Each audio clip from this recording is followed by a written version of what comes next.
Around about 8:30, the man called me. He said, "Oh, my man, I'll let you be. I'll call you by." So that time you go to work? I go to work. Before you're working place, you come to the man? Yeah, after to my working area to Clarence to now go to the man. To Bosti now? No, I'm not Bosti. I'm Bosti. I go to yeah. I situated myself. I question anything you want for me to explain for you to understand. Then still questioning me, doubling the question. How will mean talk clear now? I break his sorry. I see. When they call you in there now. When they call me in there. He asked me, say, how many of you are working to the area? I say, we are 3. I told him, I said, you are 3. Yeah. So he said, I want to give you tea. Carry to the message, you want to give you tea? Have no tea. Oh, no tea? Yeah. For you to drink? Oh, bread. For bread. 3 pieces of bread. The egg is that? Into my butter. So, carry me to the main, say, carry to the main. When you give it to the main, then you come back to the car. So the food make you now carry that so you can go convince your friend now. Yeah. When I give it to the main, the main say, thank you. I say, okay. The main say, where you going now? I say, oh, I'm going where I can. So one of my friends call me. And the same way we do now. Yeah, I see now. And they say, we want for you to go steal. Yeah. So when I go to the man, he say, clean the car. Then there are 2 now. In the Jeep. Then there are 2. Big Jeep though. Yeah. That which? That BG. Photo G. Yeah. So when I clean the car now. Air condition all is that? No. Papa, you can't wait for me to spin now. I'll leave the water now. You can judge people. I'm just asking you a question, sorry. You can judge people that can come here. No, I'm a journalist. I'm breaking sorry. The way you talk in the question, let's say when I move from here, I'll free. Let's say when I move from here, I'll free. You said one talk again. I wanted to mean who talk clear to you, but you double in the question. Hi, land looking, then you want force and now more word there again. Why not be looking to the top? I'm not going to again. And said they call me to the office of OSP. I think you explained to me that you come with a you say you carry tea to the man. After you carry tea to the man and you come now. So what next now? And for me, I will not there. Nobody you getting very say ask me too much question. Hey, just explain to say make egg and bread. Okay, sorry. Now I say sorry now. Okay, sorry. If you I will not ask you the question again. Okay, sorry. When I give me answer now, then okay. Explain again. I'm not asking you no more question again. Okay, that's why now. In the say I'm in English. Sorry. Sorry. See, Ali, you take that. You take that. I'm taking time. Okay, sorry. Okay. Say like I take time to explain. Okay. I would not know if it's wrong, but one thing that I was not able to accomplish that I wanted to accomplish was after the war, the Liberian people elected me, and in fact, the Liberian people elected me to unite the country. I was not able to get some of the other factional leaders to return to Liberia. I was not able to get 1 or 2 of the political leaders to return. And I think they helped to provoke the situation. I was able to do a whole lot. Strangely, the LPC, these were all warring factions, and all of the other warring factions, I was able to bring them into government. In fact, most of the combatants that fought for the government during the war were the combatants of the warring factions that fought against me. So I accomplished bringing them together. I accomplished making sure that the issue of tribalism went away in Liberia. But I mean, to a great extent, I think most Liberians now, if you went to Liberia and took a poll, they would say Mr. Taylor did his best. Any other regrets? The second regret is that I was never able to get the United States to understand me. I was never able to get them to work with me, which is so essential for Liberia. No president of Liberia, no president can make it successfully unless he is online with Washington. Now, I'm not the type of guy that you can pick up a telephone and command. I don't take that. I didn't take that from Washington. Then, even if I were elected president, I would not take it. I'm not that guy. I'm not a coward. But I do believe that a good working relationship is essential for any president of Liberia, or that president will fail. I'm filled with a profound sense of gratitude and humility. It has been an honor and a privilege. Deal with, and this is what we must say, who do we elect into our public offices? Because, as I've said before, when you allow hyenas to take care of goats, why should you be surprised when the goats are eaten? This is the same. And Africa is only going to realize our potential in all areas when, by dint of choice, we enable and allow our best men and women to serve in different areas. I've heard it being said about Lee Kuan Yew in Singapore. I've heard it being suggested about Mahathir Mohamad in Malaysia. I've heard it being said about Japan. I've heard it being said about other countries. But there was a conscious decision on the part of those individuals and the followership. We always talk about leaders, but we never talk about the followers. The followers must also style up. Africans on average are for some reason attracted to thieves. Africans are for some reason attracted to men and women who cannot serve her. And when they are not served, then they complain.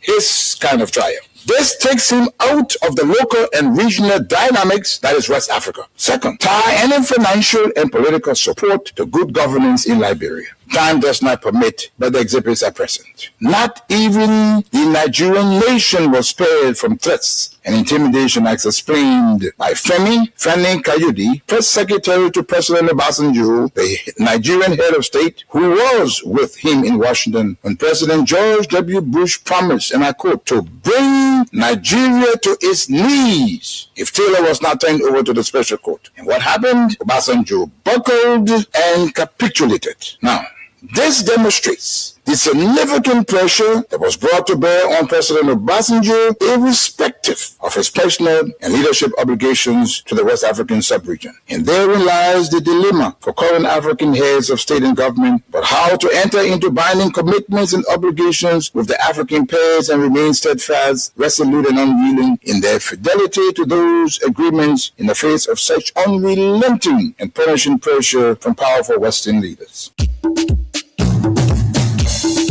One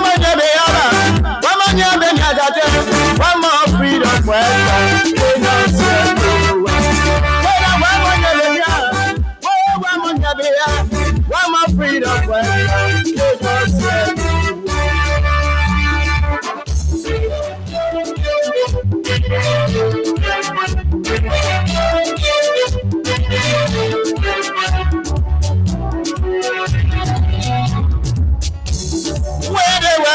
they say they were freedom fighters. When they were coming, they say they were liberators. But when they keep their time, they change their mind. When they keep their time, they change their mind.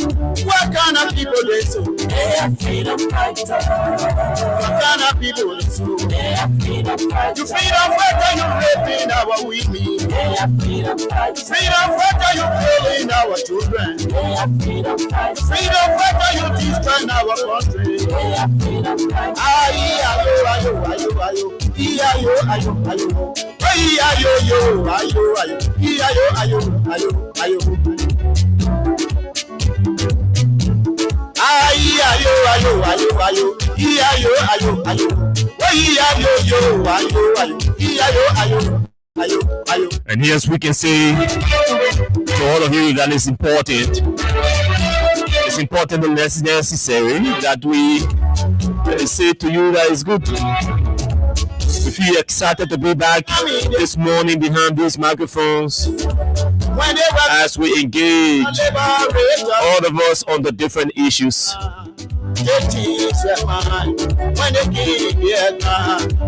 Leadership is measured not by the promises we make during campaigns period,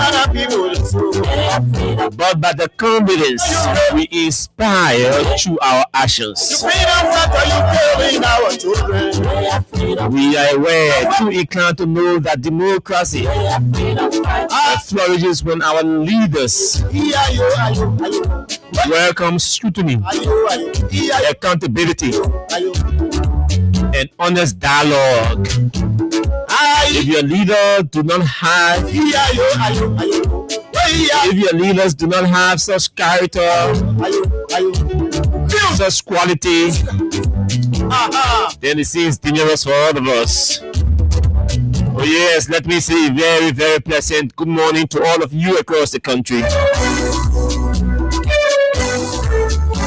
Good morning, good afternoon, good night to all of you joining us at this moment on Freedom Morning Rise on 87.9. A lot to talk about this morning. Grand Bassa citizens, particularly students, are crying. They are making demands. So this morning we will speak to Grand Bassa citizens. We will speak to leaders of Grand Bassa this morning. The only bridge, the only bridge that connects Grand Bassa University is down again. Is down again.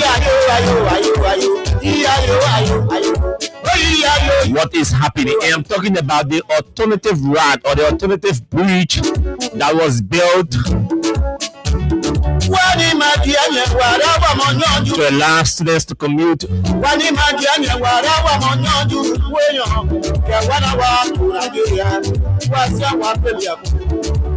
Only yesterday we saw political parties, actors appear before the Senate Judiciary Committee to participate in a hearing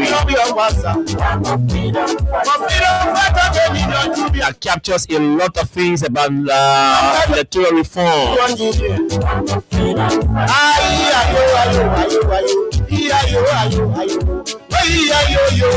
Yes, we'll have a conversation about that.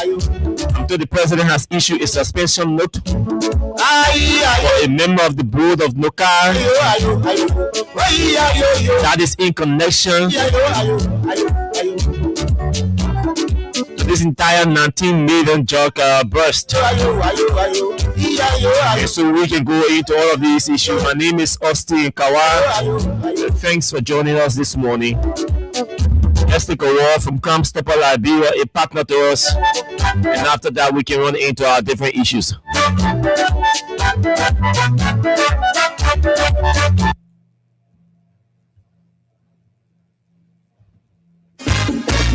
We want peace in Liberia, peace in Monrovia. Hello. I want to talk about violence. More violence is indiscriminate. It can happen for any reason and to anyone. Until we do something to stop the surge of vigilante-style justice in this country, none of us will be safe. My Liberia is Liberia of hope. In my Liberia, it is possible. Violence is not part of my Liberia. Violence leads to property damage, injury, or even death, as we are seeing recent months in several parts of Liberia, including Monrovia. Talk to people in your community about violence. Stand up against mob justice. Be a community hero. Liberia is all that we have. We must all unite to uphold the rule of law. This is Old Man Sam Sion, your community crime-fighting partner. Thanks for listening. This is Old Man Sam Sion. We want peace in Liberia, peace in Monrovia. We want peace in Liberia. We want peace in. Okay, thank you, OMSM Sion. Let's see some of you joining us this morning via our Facebook live feed. I see Venetius Junior Bar is following the show. I see Fofana Ahmed Sekou has joined us. Kobo Reader is following. Ibrahim Addison has joined us. Abenigo Newton is following.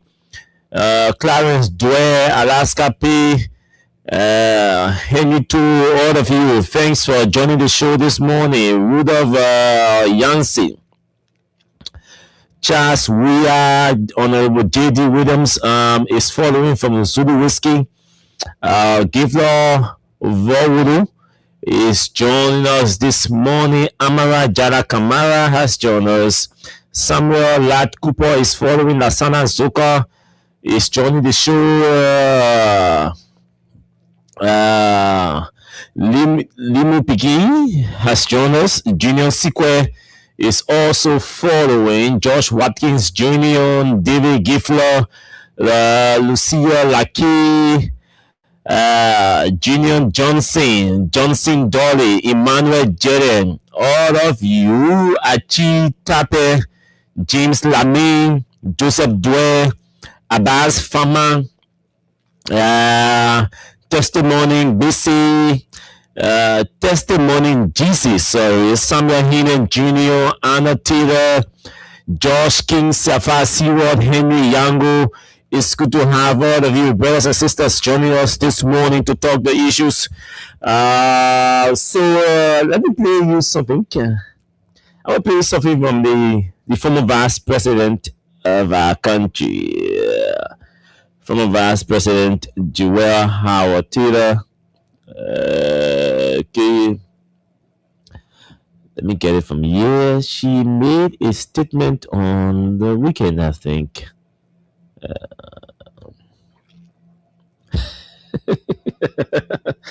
No, I've been here. That the camera, that the camera do me that. That I'm my real self. Oh, that I'm my real self. The camera do me that. Okay, so the former vice president had this to say. Okay. So let's listen to her. This is interesting. Let's listen to Madam Joel Howard Taylor. What are you spend with all the children in the 5 homes? So that family figure, the father figure that should be helping us put things together is missing. So I think the media can be helpful. Our media is a little bit too negative. Even as an opposition member, are there not some positive things happening? Yes, but when you turn on your social media, all you see is the negative. Very few people will talk about what's happening positively. So we've gotten engaged in a real negative society. Everything we're doing is just something, taking us backwards instead of helping us to move forward. Madam former Vice President, you talk about some of the good things. You want to name a few of them? For example, yesterday, the First Lady went to do groundbreaking for the first post-war maternity hospital, which we need. You have a lot of hospitals that are doing many things, but that's a positive thing, that the Latter-day Saints has come to partner with our government to build a maternity center. I think that's good news. What is your view about this jokes that is being... Okay, so I'll go back. What are you spend with all the children in the 5 homes? So that family figure, the father figure that should be helping us put things together is missing. So I think the media can be helpful. Our media is a little bit too negative. Even as an opposition member, are there not some positive things happening? Yes, but when you turn on your social media, all you see is the negative. Very few people will talk about what's happening positively. So we've gotten engaged in a real negative society. Okay, so that's the voice of the former vice president, Joel Howard Taylor. She believes that the media is too negative, and that she believes that there are some positive things that are happening in the country, and that the media is more like too negative towards the things that are happening in the country compared to the good things. We're trying to reach out to the former vice president, the best interpreter of a man's statement is the man himself. So probably she might need an opportunity to clarify or explain to the understanding of all of us what she meant by that. When she said that the media is too negative, I see some media people, some of our colleagues in our different chat rooms. Obviously there will be some against the utterance from the former vice president. There will be some who will support what she said and try to place the statement in their own context, that fits their reasoning, which is fair enough to them too. But I think the best thing we can do is to, set the stage and give the former vice president the chance to come and clarify or explain better, to the understanding, like I said, to all of us. Probably she means something else, or she needed more time to elaborate or explain what she meant when she said the media is too negative. But I like to say something on the other side, while we try to, but we actually trying to get the vice president, not particularly to respond to this, but for us to have a conversation on a wide range of issues. But you see, all of us need to be reminded about something. The media has a complicated role to play in the governance process of our country. And we are storytellers, or we are supposed to be storytellers. Whether it's negative stories or positive stories, it depends what your editorial policy is or what the context you want to report or narrate or tell a story. Now, the government has a responsibility too, to herself or her agenda, or to the country. It is the government's responsibility. The government has the Ministry of Information. The government has an entire media machinery, or I should say public relations or communications machinery, that if used effectively and in a coordinated manner, I think the former vice president wouldn't be sounding the way she's sounding. She has a point. She has a point. And we say these things over and over again. Don't get around you. Do you really want to believe that the media people just found pleasure or in waking up every morning or going to the different newsrooms and sitting behind their different platforms to speak negative things? The question is, are there negative things happening in our country? The answer is an obvious yes. The question is, are there good things happening in our country? The answer is yes. But when it gets to the point where we want to measure the good versus the bad, that's where the complication comes in. That's where the government of Liberia's information machinery is supposed to step in. This is a hard fact that they might not want to hear. There is a line. There's a point. So the government has on her mind, or should have on her mind, what she wants to get out in the public. The independent media has her editorial policies, different policies. If I want my newspaper to sell, I have to know my audience. If I want my show to be listened to, what I listen to, I have to understand my audience. I have to give my audience what my audience wants to hear. So when I say the media is a complicated partner, but for the good reasons. That's where the mixture of different narratives come in to play. There are people who are victims today of flooding.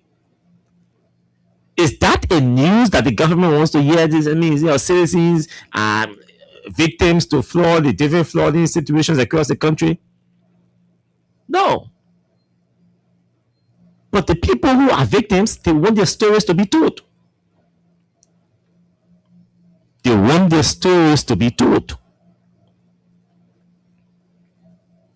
Those in the audience who listen to us, who read the newspapers, they want to know what the government is doing to ensure that they have access to basic social services. They're not interested in how many millions World Bank or IMF, and the government of Liberia sent. The people who listen to us and read the newspapers, they are not interested in how many trips the president makes. The people who listen to us and read our newspapers, they are not interested in who the president suspends.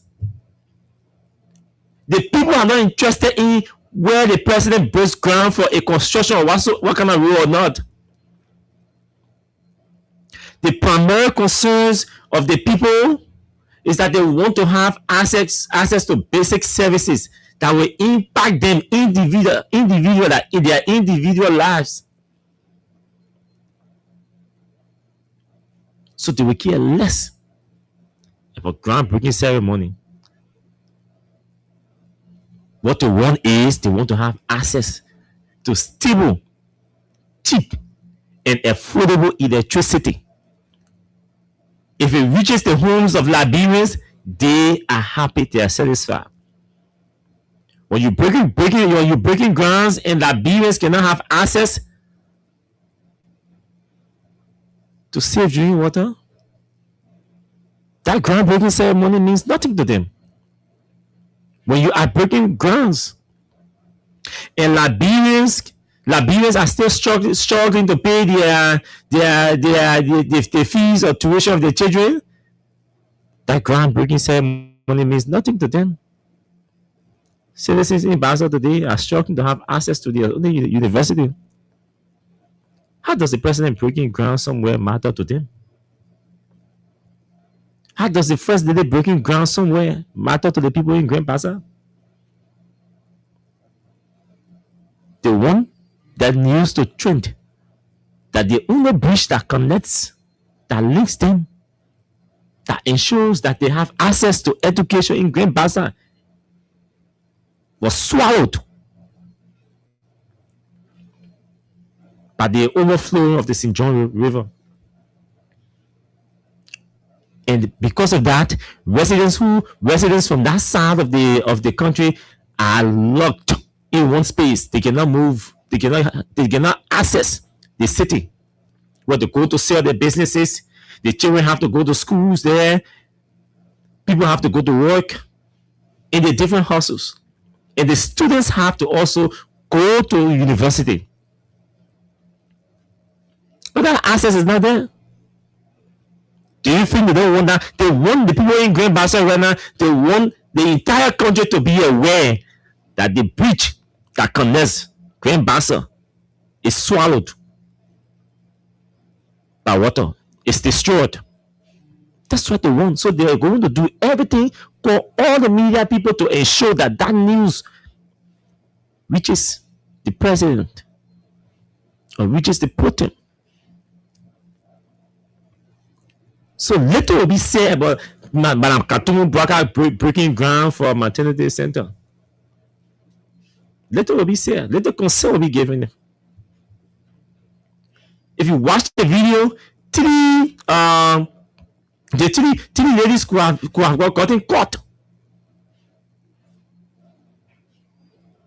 they survived death. The video is scary. Just the moment they reach the edge of the bridge and landed on the ground, the bridge collapsed. So, my vice president, I understand your concern. We too, your concern too. It's an important concern, but that's how we have to understand how the media works. So, like I said, I'm not going to go into your statement because we have to give you the opportunity to come here and for us to talk a lot of issues, and, including making, I know there may be additional justification or clarity that you may want to give regarding that statement. But these kinds of statements are good,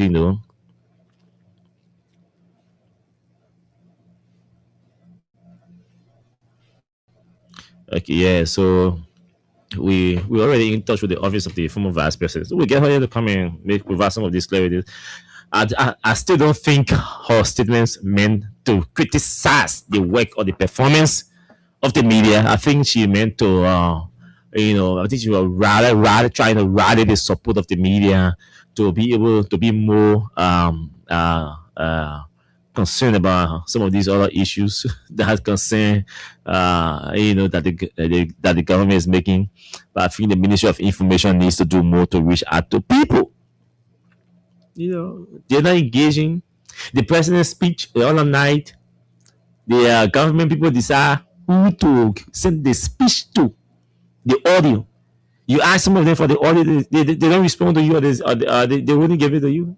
But they share the audio with other people. They themselves took the audio and share it with other people. So it says to us that the government is satisfied. She's complacent. She's okay with the people she's working with. So I hope the former vice president will not be crying more than the bereaved, because they made it seem satisfied, that all is good, all is well, and the people believe and trust that things are okay, things are fine, the government is doing good. So I hope the former VP is not crying more than the bereaved. Okay, but that's the first question we'll pose to her when we shall have her here. So yes, I want to speak to. I don't know whether this fellow still works in the office of the former vice president. Let me see whether I can talk to him. T. Tatos Charlie, I see his call coming in. Let me try to return this call. Good morning. Good morning. Yeah, Austin. Good morning. Okay, I saw your call coming here. I know you called to. I assume you called to speak, make some statements towards the conversation we are having. Yeah, definitely. Good morning. The former vice president spoke in context. Okay. She was not intending to denigrate, castigate the entire media. The thing is that she was saying to the media that, the people, this time things are different. Mm-hmm. The media should speak positively about the country. All the time you could listen to the radio station, they will talk about how father is taking care of the children, how children are to behave and all of that. But this time the media, to some extent, they just say things, that people, the case here and the case will go the other way. So she was focusing on that. She was not saying that the media is bad. No, but in our country, there are some positive things, but there are a lot of negative things that are going on. And it's very clear. It's clear. She knows that very well. So she's not denigrating the press or the media. She's trying to say some positive things about the media. Okay. We hope you will lead that negotiation, that arrangement to have the former vice president here next week. So we talk. Of course, we cannot do that. I just spoke to her. We cannot do that. We started. Command the relationship was started with the former vice president. Tatas, I appreciate you reaching out, and we are excited by your reach out. We appreciate. It's always my pleasure. But these qualifications are very good made because our leader people, I don't want to think otherwise about. Vice President attack. No one hell out much more. Former VP Juwara Taylor attacks the media. No, God forbid, we wouldn't go that route. The media is our friend, and the media has always been our friend. Yeah. We're not castigate, we're not denigrating in a way of form. Thank you. Okay. So, President Brokaw, let's read this communication coming in. By the way, at 9 o'clock, we will play host to River G County Senator Francis S. Dopo. Senator Dopo will sit on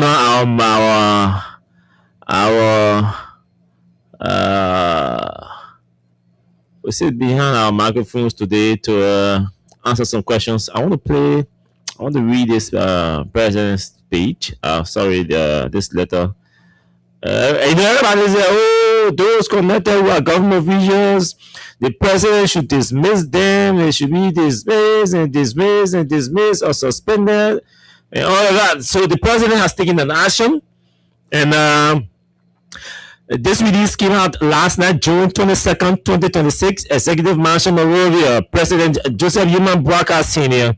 has with immediate effect suspended Mr. Peter Malcolm King from his position as member of the board of directors of the National Oil Company of Liberia, pending the outcome of the ongoing joint national security investigation into the seizure of approximately 237.6 kilograms of cocaine at Rabos International Airport. The president's action follows a briefing provided by the Ministry of Justice and the Joint Investigative Task Force, which identified entities associated with Mr. King among institutions and individuals, requiring further investigative scrutiny as part of the ongoing narcotics investigation.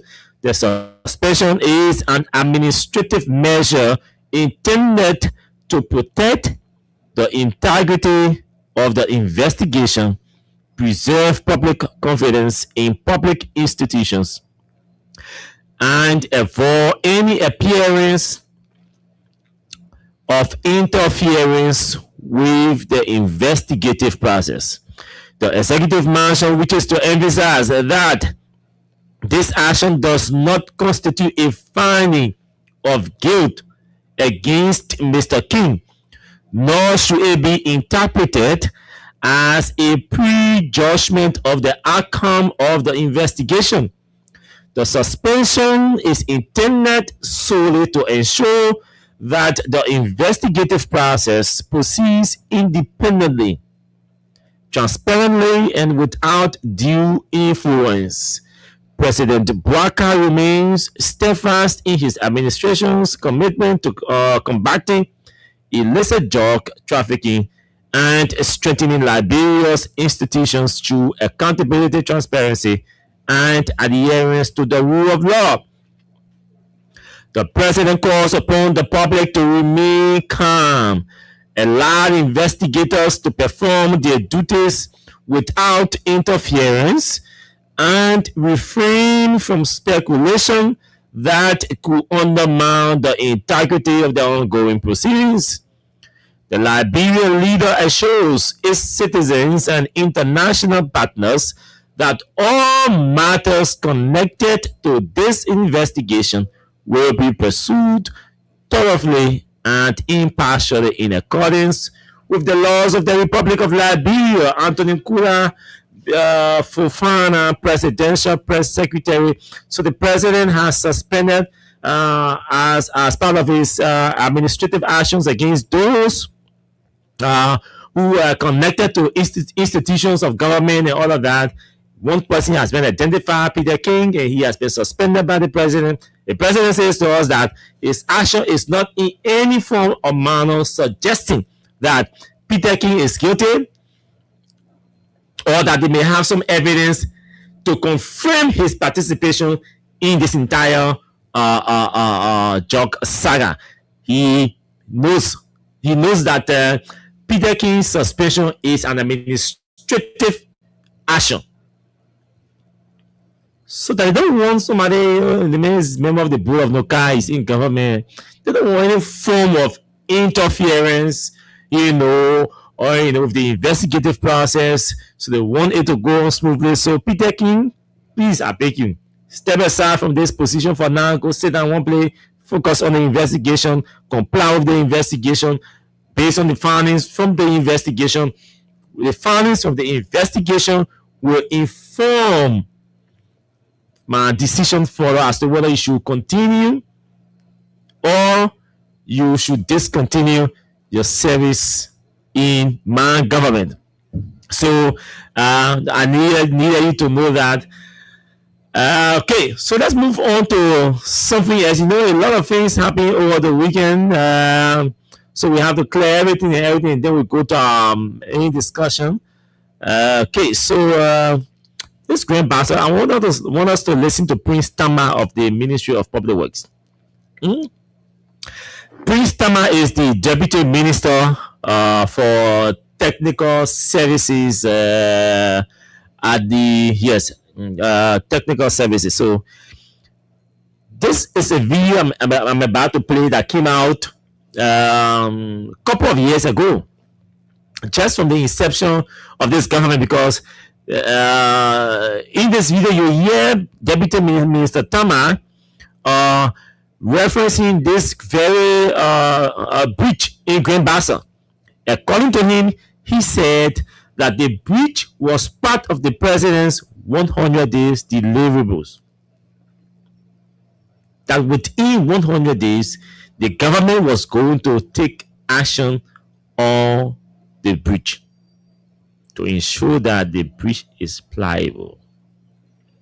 So let's listen to this video first, and then we'll play the video when the bridge collapsed. Listen to the deputy minister. Okay. Currently, we are here today in Buchanan City, Greenbassa County. Specifically, this is the Peaceberry community, and this afternoon we opportunity to talk with our Honorable Prince D. Tamba Senior. He's the Deputy Minister for Technical Services at the Ministry of Public Works. So I would like to say welcome. Thank you very much. Thank you. Thank you. We're glad to be here in Greenbassa. Today you are in the town to share with us what's the essence of the visit.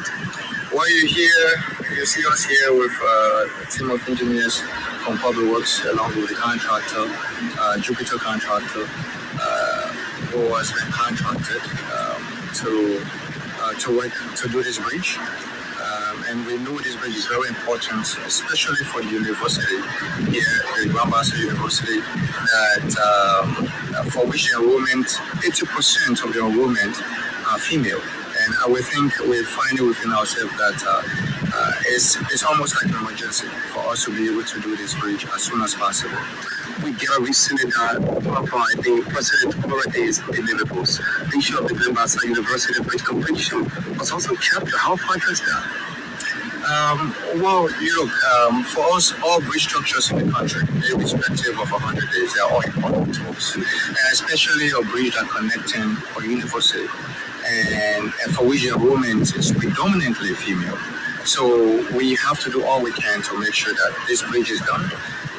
We're inheriting the construction of this bridge that is barely around 30% complete.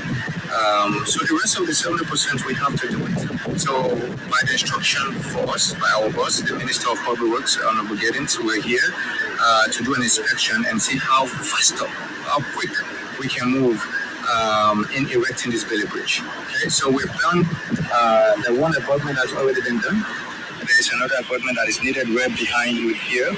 So once that is constructed, we expect that the Bailey Bridge will be in country in the next probably in 2 months, 2 months. So once we Bailey Bridge gets in the country, we will try to launch it. So in terms of time frame, we'll look at around 90 days to 120 days to make sure that we can ease the movement of the faculty. Now, you see, and I know, and Tatos, I'll reference you and to the former vice president, all of you who be. You see, this is where the problem is. It's difficult to just wake up in the morning with all of these things happening around us, and we start.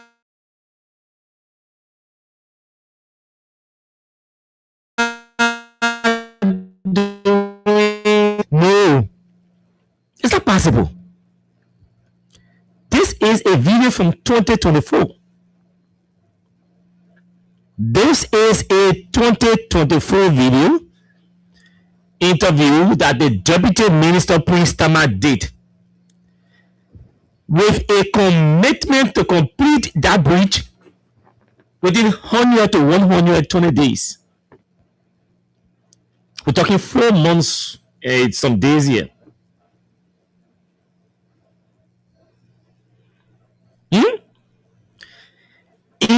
Let me repeat. In 2024, Deputy Minister for Technical Services Prince Tama committed the government on video, on the record, committed the government to completing this bridge. But then he said within 20 days, the bridge was going to arrive in country, and then the installation will start. And within 100 to 120 days, the bridge will have been completed, installation and everything. Folks, come to think about this. Let's ask ourselves, some questions. Senator Yomi Kanga Lawrence was elected pro tem in the same year, around the same period that Prince Tama made the commitment to Greenbassa. The same year. Senator Basoga Finde is former pro tem. former foreign minister. I know somebody is asking why is he referencing them? Because they are influential leaders in this country from Grand Bassa. Senator Finlay was Minister of Foreign Affairs under the previous government. This breach was lying there. Yomlikana Lawrence was chair for the Committee on Rules, Order and Administration in the Senate, an influential committee in the Senate. Well, this breach got destroyed. ArcelorMittal was remitting corporate social fundings to Grand Bassa.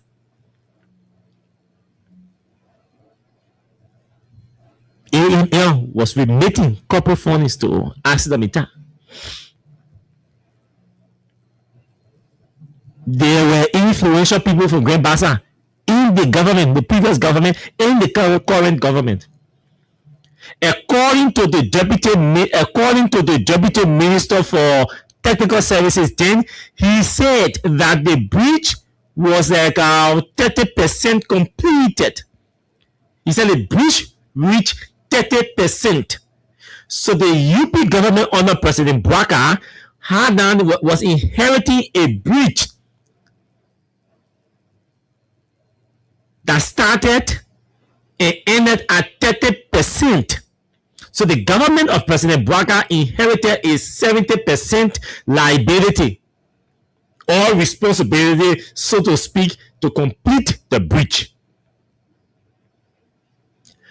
2 years, 7 months running, 2 years, 6 months running. All of us, we are telling ourselves that a breach that should have gotten completed within 120 days. Live commitment made by the Deputy Minister for Technical Services. How come 2 years running and we are still struggling to complete the breach?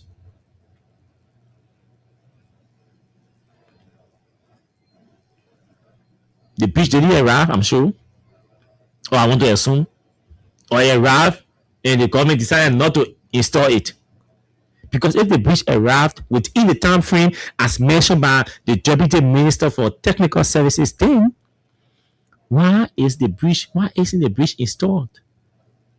How come we have to divert to or using wooden stuff, plank? Now the plank bridge has collapsed.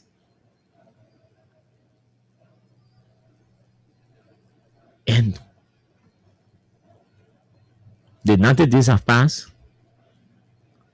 180 days passed. 200 days passed. 400 days passed.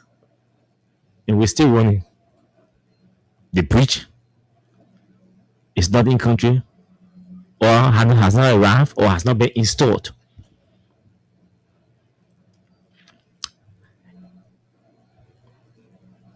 This and the pro team of our country is from Grand Bassa. 80% of the university students are women, according to their own stats. Please tell me, how effective do we think government is supposed to be when it comes to service delivery? Service delivery is key. Effective are we supposed to be? How is it taking the government 2 years plus running to complete a bridge that was meant to be completed within 90 days or between 90 to 120 days? I mean, let's think about this. With all of the influential leaders from Grand Bassa, this is a shame, folks. It is a shame. And we, the media, we have a responsibility now, and they should be seen as as part of our responsibilities to reach out to these leaders and ask them the hard questions. Call them here, ask them. Fortunately for us, yesterday we reached out to the Ministry of Public Works already. So once we can get their approval for the PMS, we'll ask the minister some of these questions. It is concerning. The deputy minister said he was acting on the instruction of his boss, Minister Giddens. This is a shame for all of us. That we, the media, we sat down and forgot to keep reminding, to keep pressuring, or to some extent criticizing the slowness of their national leaders to act. Today, the mess has been created. We all should share this responsibility, this guilt. That young people in Grand Bassa today are being denied. But those that are in jail, that sit in government, they are here engaging and debating on Facebook, to some extent causing each other. Well, students are being deprived of education in Grand Bassa. Bassa people are here intellectualizing on Facebook. This is embarrassing.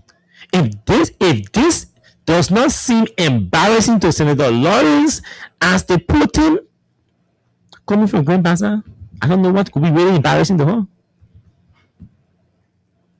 All the lawmakers, Matthew Joe, the other, I know, Clarence Banks or who. This is embarrassing. What do you say to those students? What do you say to them?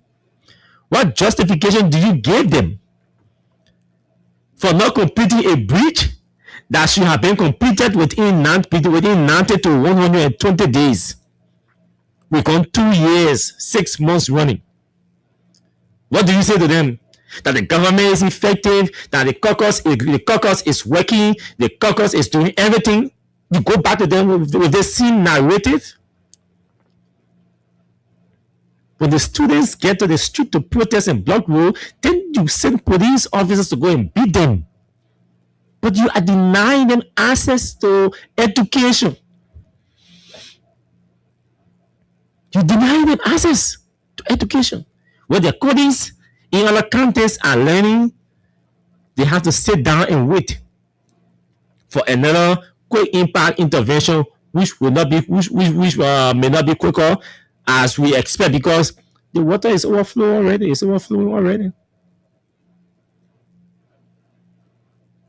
the water will have to wind down or scale down to the length or the level that will allow the engineers enough space to do new planning, new preparation, how to reinstall the wooden bridge until government can make the intervention that is required. This is a shame. So if we wake up in the morning and we start shouting hallelujah, the 100+ people watching us this morning will not be watching us, because they are not hearing the things. They are not hearing us talking about the things that the people that affect the lives of the people. They're not hearing us. They're hearing us praise singing. They are not seeing us calling our leaders here to come and ask them the hard questions. And it says that they provide answers to those questions. Do you think you wake up every morning to want to listen to us? We have to bring your leaders here. We have to call them on the phone. We have to ask them the hard questions. We must say the hard things. We must engage. It can all be hallelujah, praise the Lord in the morning. Hallelujah, praise the Lord in the evening. The leaders of Bassa will have to do something. They have to stand up. When I see Nima every day, I'm like, yes, they have their own challenges and things. They have their own issues. But at least these infrastructure problems and things, we don't normally hear it with with Nima County and all of that. The man they have.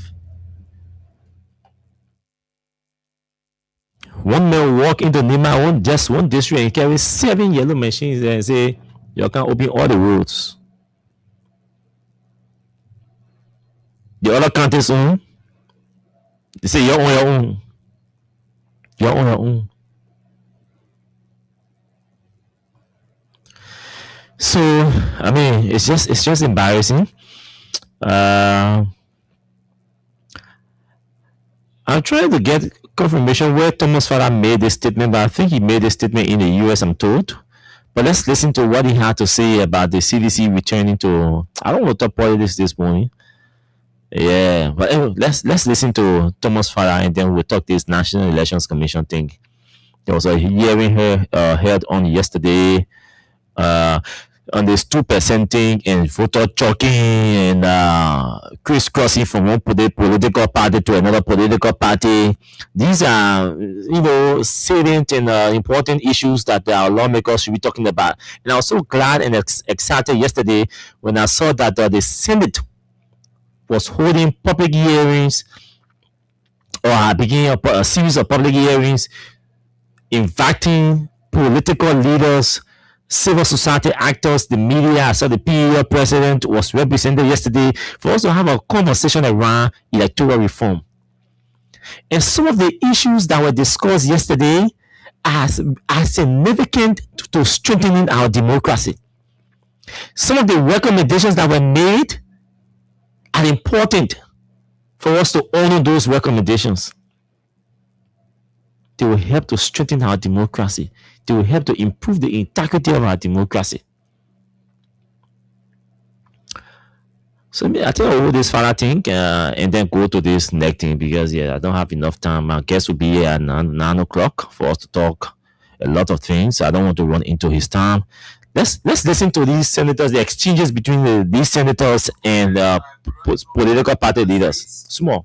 But because of the nature of politics, most women will not want to jump the gun and just jump into politics like that. But I think the party can set the platform. The political parties can encourage women participation. For instance, in the Chairman Luther Tappe from the Unity Party. This is his opinion about this whole 30% women participation thing, which I have some fundamental disagreements about. But let's listen to the Unity Party chairman's opinion on this matter, and then the discussion will just be flowing maybe for the next 5 minutes, and then we can have some discussion around it.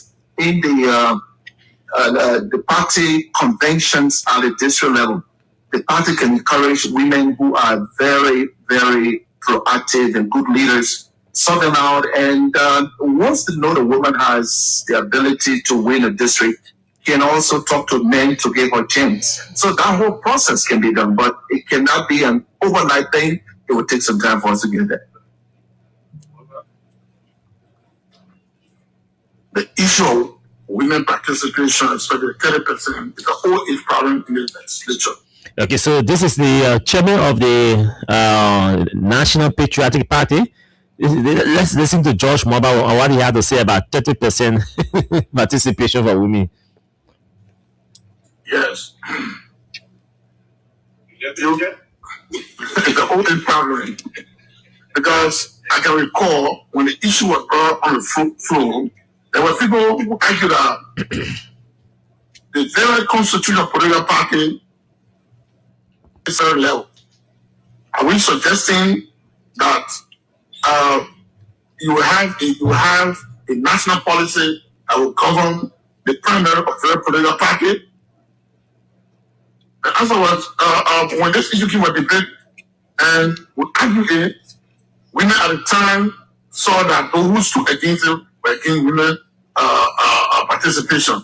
You know, Marcella very strong on the matter, but I think this the issue of women participation, 30%, is the issue. Is something that had to be done gradually. Thank you, we got that.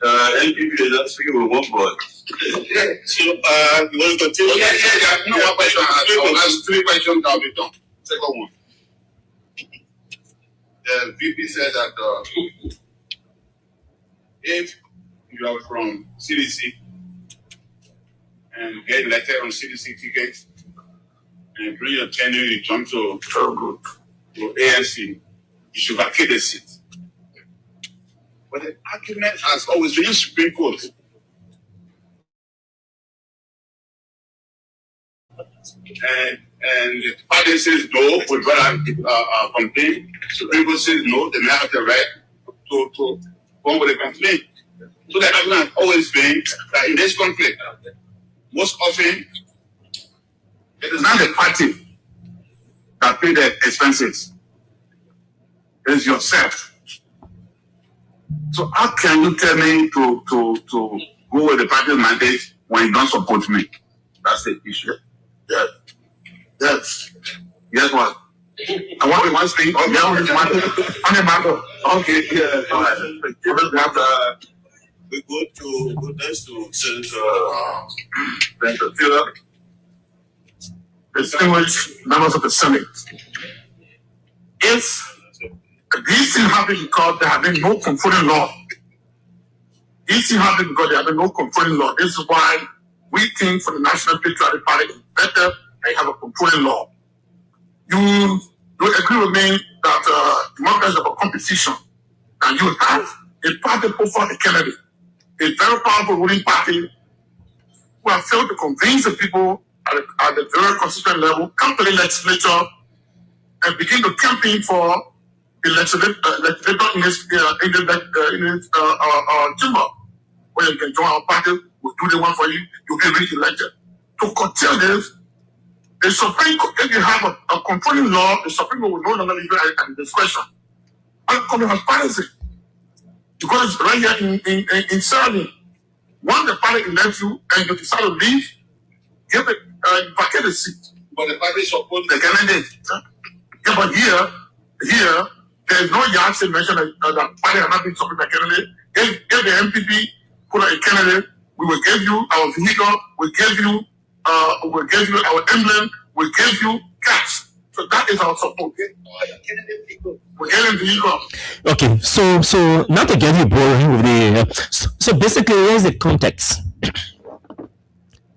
The context is there are political parties that support candidates on their tickets in election. So there are two issues here. One is that the 30% women participation, and then the second issue is political parties, feeding candidates on their tickets, and then after election, you will see some candidates leaving their political party that they won and joining the ruling party. So let's use, for example, the scenario of the CDC and the Unity Party. I remember in 2005, after the 2005 election, a lot of people who were elected on the UP ticket, on the CDC ticket, some of them left the CDC and joined the Unity Party. Some stayed, but some joined. And it was an issue of concern because it really reduced the CDC's influence in the legislature, especially after the first 3 years of the presidentialist government. And then there were a lot of people lobbying, people that Buffer Chima, I still remember, he was leading that lobbying in the House, winning the Unity Party, CDC lawmakers, convincing them to join the Unity Party then. And like Josh Moba said, they will promise a lot of things. America will give you legislative support, funding, will ensure that you do some projects in your district, will carry some projects in your district, and you can collaborate or coordinate with the public works team or the implementing agency or company or construction company team to reflect your agenda and your image in the project and in your visibility in the district, all of that. So they will promise a lot of things to leave their political parties and join the ruling party. And normally, or most often, we see ruling party engage into trying to win members from the opposition political parties, to their side, which is not an issue for me democratically. The issue is what happens to the party seat or ticket you are elected on. So this is the concern of the question. So there are some who are suggesting that, like the NPP folks, they believe that once you leave the CDC, for example, to join the Unity Party, that should automatically mean you have forfeited your slot as a representative. You can't be a representative anymore. This means the seat, the people will be electing the seat and not the individual.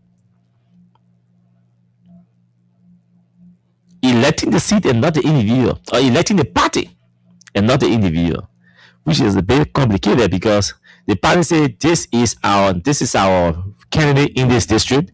You come here, we campaign for you, we give you our party emblem, we give you our party logo, we give you our paraphernalias, we give you our t-shirt, we allow you to use our party offices and all of that. We allow you to use our party our party leadership to work along with our party leadership. Those are all different forms of support we give you to ensure that you go in the legislature and push the agenda of our political party. So lawmakers who are elected on the CDC ticket, for example, are supposed to go to the legislature to push the agenda of the CDC, the agenda about governance, the CDC's ideology about governance, about reform, about the rule of law. That ideology is what we are sending you there for, to push. But you enter the legislature and then you shift. You shift from the CDC's ideology about governance to the UP's ideology about governance. At that point, you no longer bear our ideology. It means you cannot represent us. And you didn't send yourself there, so you should forfeit the seat. You can't be a lawmaker. Anyway, this is something that can be formulated in the manner that will make it possible. But I think it's a good law. I believe that people are not supposed to be leaving political parties easily. You can leave because we cannot restrict your right to move, your right to associate, your right to disassociate. We cannot restrict your right to align, right? But we can take away from you the immunities that you enjoy that took you to the legislature. Those democratic immunities that you use to get to the legislature, we take them from you. That means you have to forfeit the seat. 30% participation. I have always said to people, I don't know where this 30% participation thing coming from. We can't be talking about encouraging competition in our country, and we're still discouraging women from participating equally to men. And I was joking, one female politician the other day at the Capitol building, I said, well, I was like, you can't be telling us what men can do, women can do it. What men can do, women can do it. When it gets to the point where we have to compete, then you say, no, you're giving leverage. You're giving leverage. We can't be giving leverage to people in democracy that encourages competition. The clash of ideas is that we're saying this is a weaker vessel, so let's allow them to go even. That becomes no longer a competition anymore because we're giving you leverage. Giving you leverage means we are identifying that you are weak. We are identifying that we are not equal. We are identifying that we are not on at the same level. We do not have the same capacity. We do not have the same strength. And for me, that's not what democracy should be about. Democracy should be about the people. And the people must be made to decide what they want or who they want. The people decided Geraldine Doe-Sherif did not have any money in 2009 to become senator in Massachusetts County over a Clemency Yue who had all of the money, who was aligned and attached with the ruling party. That's democracy. But the people decided Geraldine Doe-Sherif over Clemency Yue. They decided Geraldine Doe-Sherif over Wilson Tapper. That is democracy. That's democracy. We can say let's give these people from the other side and pay people 30 first. So you give them 30, they say, come, let's compete. Is there you playing checkers, I'm gonna give you 2 CRBU. I'm gonna give you 5 CRBU. It means you are acknowledging that the person is weak. But the person does not want to acknowledge that they're weak. The women keep saying they're not weak, they're strong. What we can do, they can do it. Tell them to do it, they come and cry and say, no, you're 30%. What is that? To compete. And you know the irony about this whole 30% thing? All the women that have been elected in the legislature did not get elected on their party ticket or in a district as beneficiaries of this 30% thing. Nobody. Those who were selected from the different political parties, on this 30% leverage or 30% privilege seat, they have not gotten elected in Liberia for any position. They have not. The ANC Senator Kennedy in the senatorial election in 2020 years in the 2020 senatorial election, and she didn't put any strength. They say, yeah, because you are a female, go on our party ticket. We can't be, giving people leverages because of their gender. You put a woman on the seat because of a woman. So we're not putting there because you are a female. And we say we want to strengthen our democracy, and we want to allow the participation of strong, influential, and committed, determined people, Liberians, to represent your party. You take a female and place her on your party ticket only because she is a female. No, I don't support that. I don't support that. I don't support somebody putting woman on party ticket because she's a female. I support females who have strong ideas about issues, about governance, about leadership, who are females who have strong capacity to argue, to debate, to discuss the issues, whether it's in the executive, whether it's in the judiciary, whether it's in the legislature. I support strong females who have arguments, who have knowledge, who are knowledgeable about the environment, the things that are happening around us, about the issues that affect women. I support those kinds of females. For example, Bintu Masare from Great Cape Man. This is a young lady. Yeah, that's my little sister. But there's a young lady who got elected as representative for District 1 in Great Cape Man County. This young lady shies away from every public gathering. You call her here as guest speaker, she will not go. You call her here to a grace occasion, she will not go. You call her here to do welcome remarks, she will not agree. Please tell me, but she's a female representing an entire district in Great Cape Man County. And I should say, representing an entire county in the legislature, in the House. Never spoken on any issue in the House, 3 years running. She's never spoken about anything. As if to say, there is nothing in her district affecting the living conditions of the people. Never held a press conference before. Never made a radio appearance before. I don't know about Cape Man, but never made a radio appearance before to our knowledge. You see her at public events, sitting down quietly out on her phone. She sits in Capitol building in the session in plenary, like she's not aware of what's even happening around her.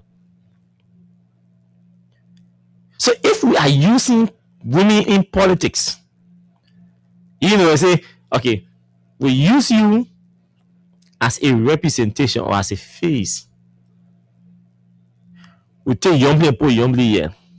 We take Daba Fabla and put Daba here. Then we take Bintu Masare and put Bintu here. You say that to feed the less to county representation, women representation for counties. Say all the counties, y'all go and see that one for your county. You're saying it. Bintu Masare is there, Daba Fabla is there, Kuda Fofana is there. Who do you think the Great Cape Man people will sing? When they're hearing that, maybe somebody like Mama Briggs Mensa is coming from Bong to represent Bong. They're hearing that somebody like Yomi Kangalari is coming from Grand Bassa to represent Grand Bassa. They're hearing that somebody from somebody like Edith Gongbo Way is coming from Nima to represent Nima. Who do you think Kidman was saying? Dabaye, Kulaye, and Binduye. Who do you think Kidman would prefer? Kidman will obviously prefer a Daba or a Kula with the mindset that those two bring to the table intelligence, intelligent reasoning, intelligent understanding of the issues, the broader issues that are confronting the lives of our people. Not just that they are aware of the broader issues, but they have the capacity and the strength to confront those issues, whether in the debate or confront any other female politician in our country in any debate or dialogue or discussion that will find solutions. They have the capacity to make recommendations and defend and justify and explain the recommendations and the impact the recommendations could have. That's the technical capacity of females that we want to see participating in politics. Not just anybody because you're female. No. I mean, no offense to my little sister Bintu, but this is a fair appreciation of our national leaders. Bintu is a national Islam leader from Great Cape Mount. I'm going to use her as a reference. But there's another lady too from Grand Gila. You didn't hear these people engaging in any issues. The legislature is about visibility. If you cannot make yourself visible in the legislature, then I always say, use the other word, it's needless of you being there. We send you there to represent. In that place, representation in this context means visibility. Our voices from the different districts must be visibly heard to one person. To one person. What I think, what I know, what I want to happen from there in Grand Cape Mount, I want to communicate. I do not have the leverage. I do not have the authority to sit in there, and everybody cannot sit there. So we say, just send one person that will communicate all the issues that will advocate for, all the issues that will confront or engage Hokodis, engage the flow, to put the issues that are affecting all of you in the district. Say one person. Do you know what it is? Or 60,000 human beings say, amongst the 61,000 human beings in the district, we are sending you alone to speak on our behalf, to represent us, to engage on our behalf, to advocate on our behalf, to push our agenda. Do you know what that means? Do you know the gravity, the strength? Do you know the influence, the power, the authority that 60,000, 30,000 in some cases, people come together and say, we are vesting our confidence, our power, our authority in you. Go and represent us. And I said to people, most of our lawmakers, it's good that Senator Dubo is coming. I'm going to ask him this question. In particular, those in the House. I still believe that a lot of members in the House do not know the weight, the power, the influence that they carry in the House. Representation. I still believe that a lot of them are yet to understand the authority, the power that they have. Imagine a lawmaker walks to you and tell you that the presidency. A lawmaker with them in the presidency. So we call it the justification of that is that the president is an elder. We know the president is an elder. The president knows that all of you in our house were sent there to represent hundreds of thousands of Liberians' interest. You think the president, even the president who is the president, is representing our interest? That's why you guys are not supposed to be bad boys. You're supposed to be leaders, collaborators, collaborating, coordinating, consulting on issues. I think governance is about the people. Yeah, it's about the people. So the 30% thing, I mean, I'm not in support for it. I don't support it. I'm not too sure I'm going to support it. Even if you say 60%, I will still not support it because it will place the men at a disadvantage. 30% for women places women at a disadvantage. Let's compete. Let's promote competition in our democracy. It strengthens our democracy. See, women across the world are empowering themselves, building capacities for themselves, building from the grassroots, engaging their men counterparts, whether it's on governance, whether it's on politics, whether it's about leadership, whatsoever it is. And we are still talking in 2026 with all of the advancement of all of the technology available to us. We are still in 2026 having conversation about 30% leverage to women in politics. It shows that we're not serious. We're not serious yet. We have to adjust. We have to conform ourselves to the realities on the ground. This is not a 21st century reality. The idea that we must give 30% leverage to women in politics is not a 21st century ideology for democracy. No. Democracy is fast improving. People are solidifying their democracies or their democratic credentials. Well, women can confront men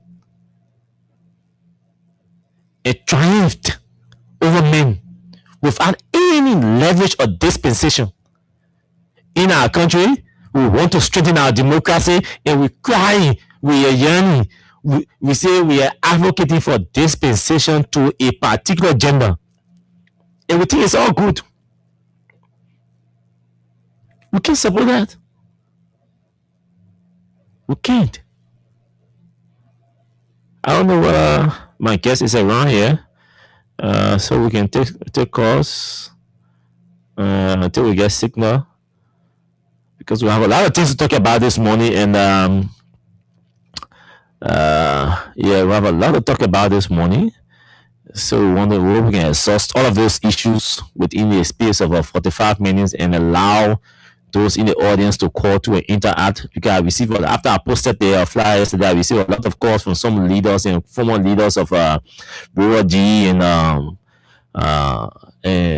some young people, especially the student community too from Rural G is also concerned. They have interest in this in the appearance of their senator today, so we can make time for their participation via the telephone. Let's take some call. I'm receiving news. I don't like to do this, but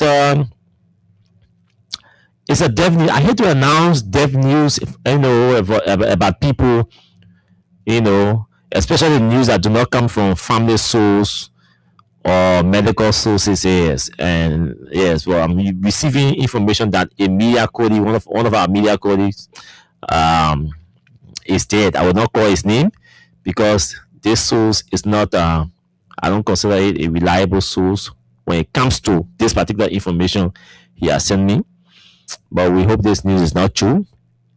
If it is true, we extend our sympathy to him, to the family of this foreign media colleague. But like I said, I cannot mention his name because this source is not authoritative enough to announce or to confirm the death of somebody. So I don't want to get involved with that.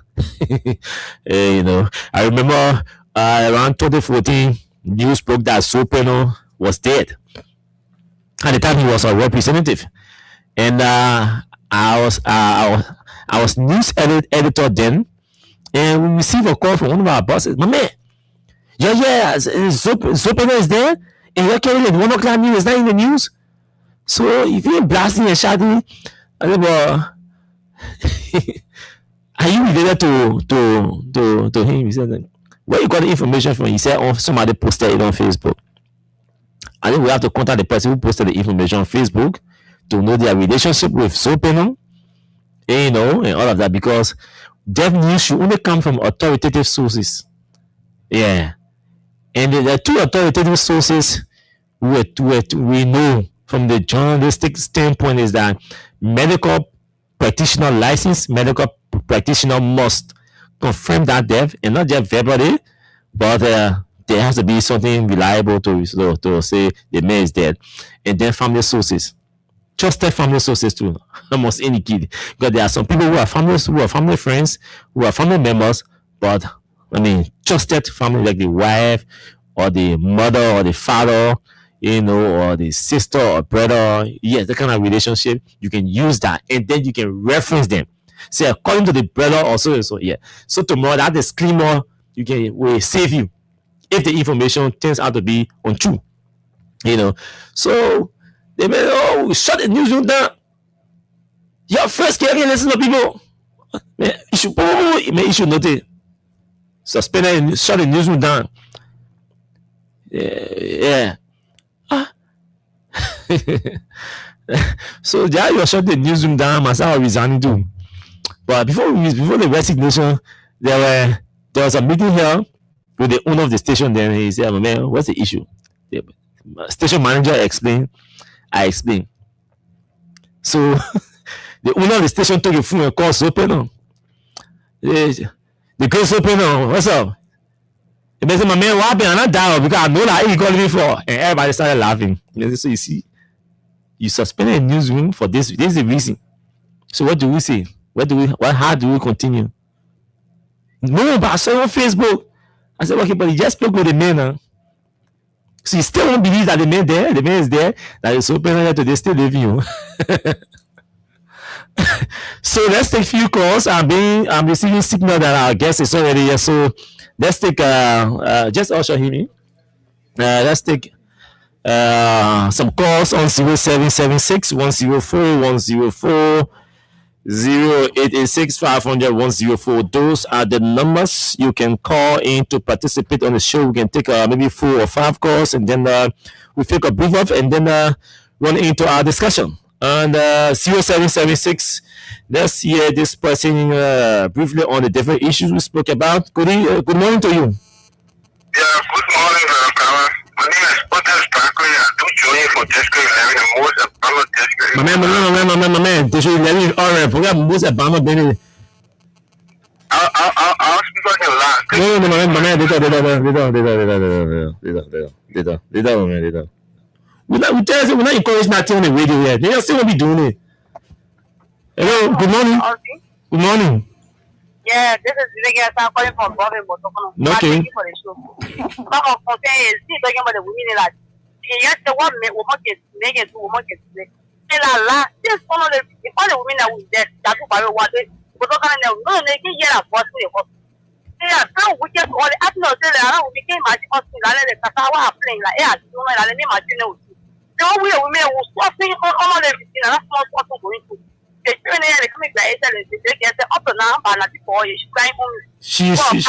She's graduating from which class? The women are not correct. Women are not correct.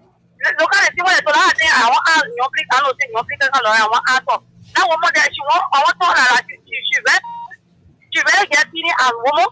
What do you mean? Everything I go on, we don't mean the PO and that's what PO. They let me know that they're not waiting. I wouldn't want something that match everything. I am just telling you, women that you yellow women are just up for. I mean, I would just about the Thank you. You saw in your phone. Good morning. Okay. You see, the other woman is vexed. She's angry over her fellow women in politics. I say it's so strange. Can you imagine? Because the women are not doing very much. So she's not happy for that. You know, there's Titus Charlie again. Yeah, go ahead, Chief.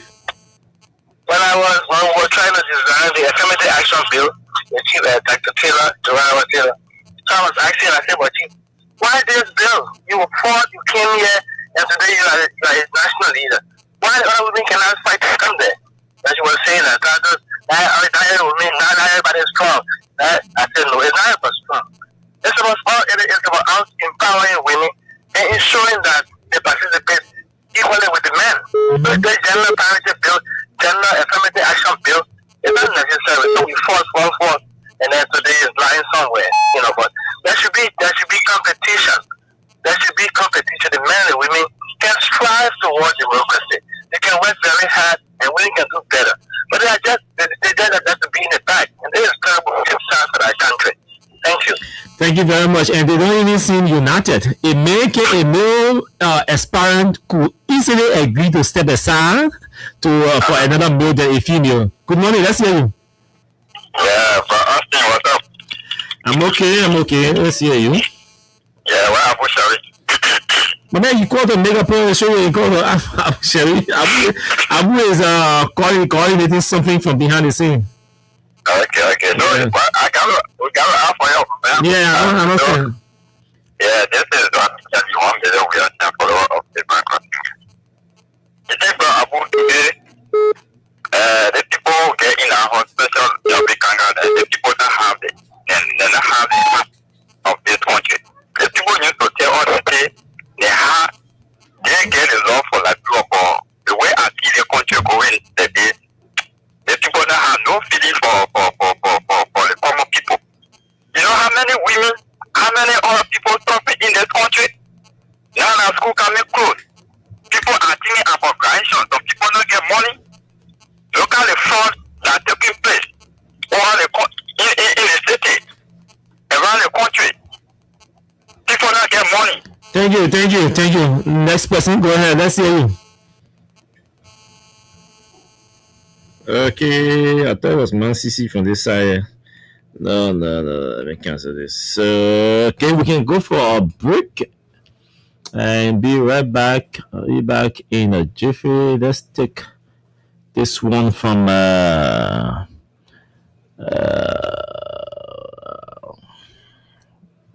okay, I'll take this one lastly and then we can go. Hello. Okay, take me off the line. I want to turn it to you quick. That's not send text, my man. How can do it? Yeah, next time you just send text. Yes, I'll put you on. Okay, let me.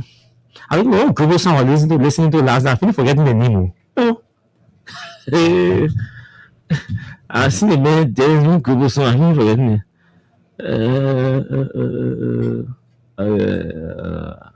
I think I know the song near you. Not yet.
Badile, Toyo Baye na wa Baye Kamole, Sana Mako Kimo, Muke Badalo, Uhejuko, Toma Mama Sana Poyo Pale, Sana Poyo Ule, Muke Badile. Yanu mai mangre de kanele, yanu mai mo jajana ne de munsi, idi mawo tingo ke malu. O kayo so gbade mo, on di kudu na ne yusa di agbele, bade mo. Yusa, jajana ne yo, mo de kuni yusa mo, bade mo. Now, what's it to see? I need you.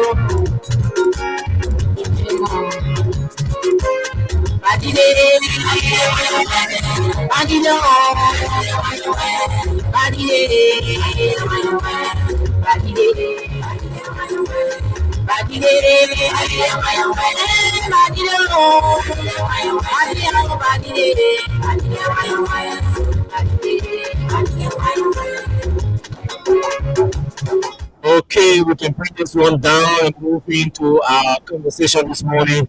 So, on yesterday, we posted on our social media page that our guest for this morning will be River G County Senator, former representative, former national chairman for the Unity Party Youth Congress, a tax consultant, and all of that.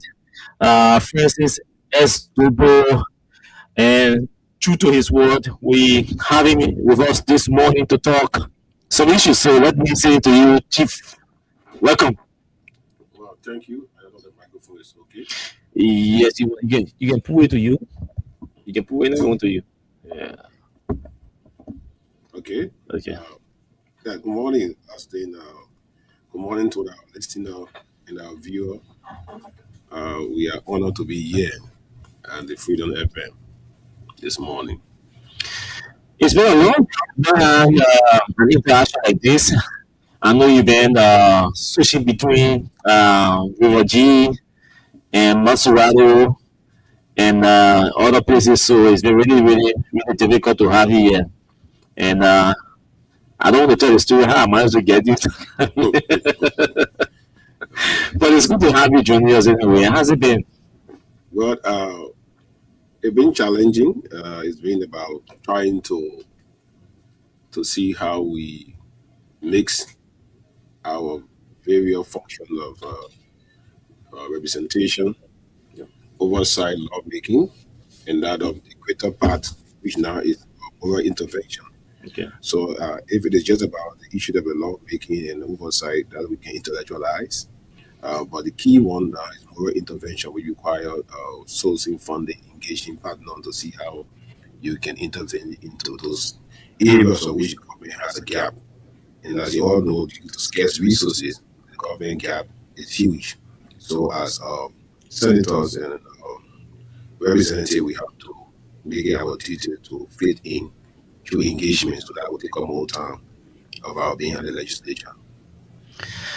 Yeah, I'd like to start on a more, should I say, controversial note. This is something that has actually revolved or been revolving in around you anyway. Your entry into mainstream politics, especially with the Unity Party thing, and then becoming youth chairman of the party, and then the controversy around your resignation, and all of that. I'd like us to talk about your time spent with the Unity Party, particularly that cycle, that period of your youthful stay in the Unity Party. How did it involve?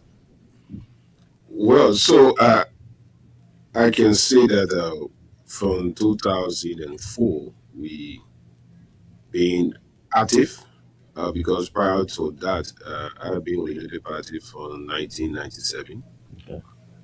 No one told me to join. I work on grocery at the Eater Pharmacy, and decided I want to join this party, and I'm going to work to make sure that the lady who was denied from the Action Party to serve, I'm going to campaign with her to make her win election. Unfortunately, we didn't get that support for the Liberian people in 1997, and then afterward we started to engage with other institutions, including the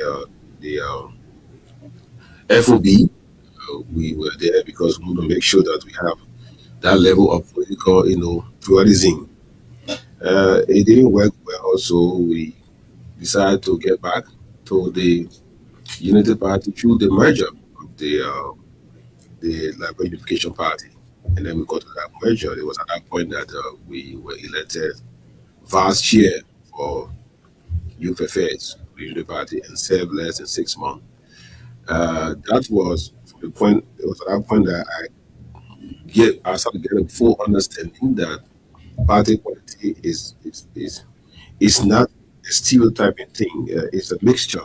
For me, I'm not in the extremists, and I'm a liberal. So I go more or less for the merit, of the policy issue as compared to just being a social or person. So I was not the kind of person that the standard bearer needed to be the youth chairman, a person who will not bow down to just give you an instruction, but trying to say, I better reason with you than to be controlled by you. And that's my policy throughout. I rather reason with you. Okay, when you say you didn't see yourself as that person, that you think the standard bearer at the time would have preferred as youth chairman. Yeah. Yes, I mean, what are you trying to suggest? I was more so, it's a reality. I was more so out by myself. So she didn't support you as being youth chairman? No, she didn't support me, but yet I won. But when I went to school, I was more so out. That's a reality. Nobody can argue that. You were more so out? Yes. They declared my position vacant, even though she was aware that I was going to school. But like I said, that's what happened in political party. They moved me. And I came back, I supported her re-election because that was the institution. I prefer her to others in terms of the governance of the state. So I was unprecedented in terms of how do I support her. I say I reason. So I reason that indeed, she's not my kind of person when it comes to the way I behave, but when it comes to leadership of the country relative to those are in the race, I think she's a person that I can better settle with. That's what I did. So that's how I moved all along. And obviously, you've been seeing I've been very, very involved with activities of the Unity Party. Even up to now, I still affiliate with the Unity Party. Though I don't serve, on the ticket of the Unity Party at the Senate, but I will collaborate. But where there's the need for difference, I will ensure that I'm still doing that. I disagree on my I mean, being also out of a youth chairmanship position within the Unity Party didn't, speaks volumes and raises some questions. Was it a conspiracy or was it just a one-time leave and you were out? Did you have a time to say, Madam President, I'm not resigning? And then a scuffle began, and at the end of the day, you had to resign. No, I didn't resign. For the youth leadership, I didn't resign. I was in the US when the election was conducted. I would have gone to court. I had support to go to court, but I felt that while it's true that there's an action that was taken that is wrong, but the greater good is that she's going to the re-election. The country at the time was on the path, so it's better that my personal interest, being a youth chair, I should just let it go. But I didn't resign. I just let it go. You didn't resign, but your position was different. Yeah, I didn't contest. That was in the state. I was in the US. I didn't contest it. I didn't come down to say I'm not going to know. But I'm sure she may have had a conversation with you, either directly or indirectly, to say, Tupo, this is the reason why I don't think you should continue serving in this position, and we're going to declare the position. Did you have any discussion? No. And that's where the issue is. No, even the party chairman was aware that I was going to school, and I was going to school for a special master program for 11 months. And Omika Brown was going to add a master, and I was going to. I even came for a photo education. I think it took me at the time in January, and I came back. I didn't go for excursion or my vacation time to the Bahamas. The other friends were going. I decided to come back to register to vote. So that tells you that indeed I was focused about the process. We had a structure in place already. However, like I said, I was not the kind of person that, the standard bearer at the time needed to be around. I'm not the person who can be controlled. No, I'm the person that can reason, and that's what I prefer. I'm the person that can reason, and that's why I mean, you see, a whole new generation of young people now has involved in the Unity Party. I'm sure. What comes to your mind is, do you see that taste? The taste that you had before, or the taste that you experienced?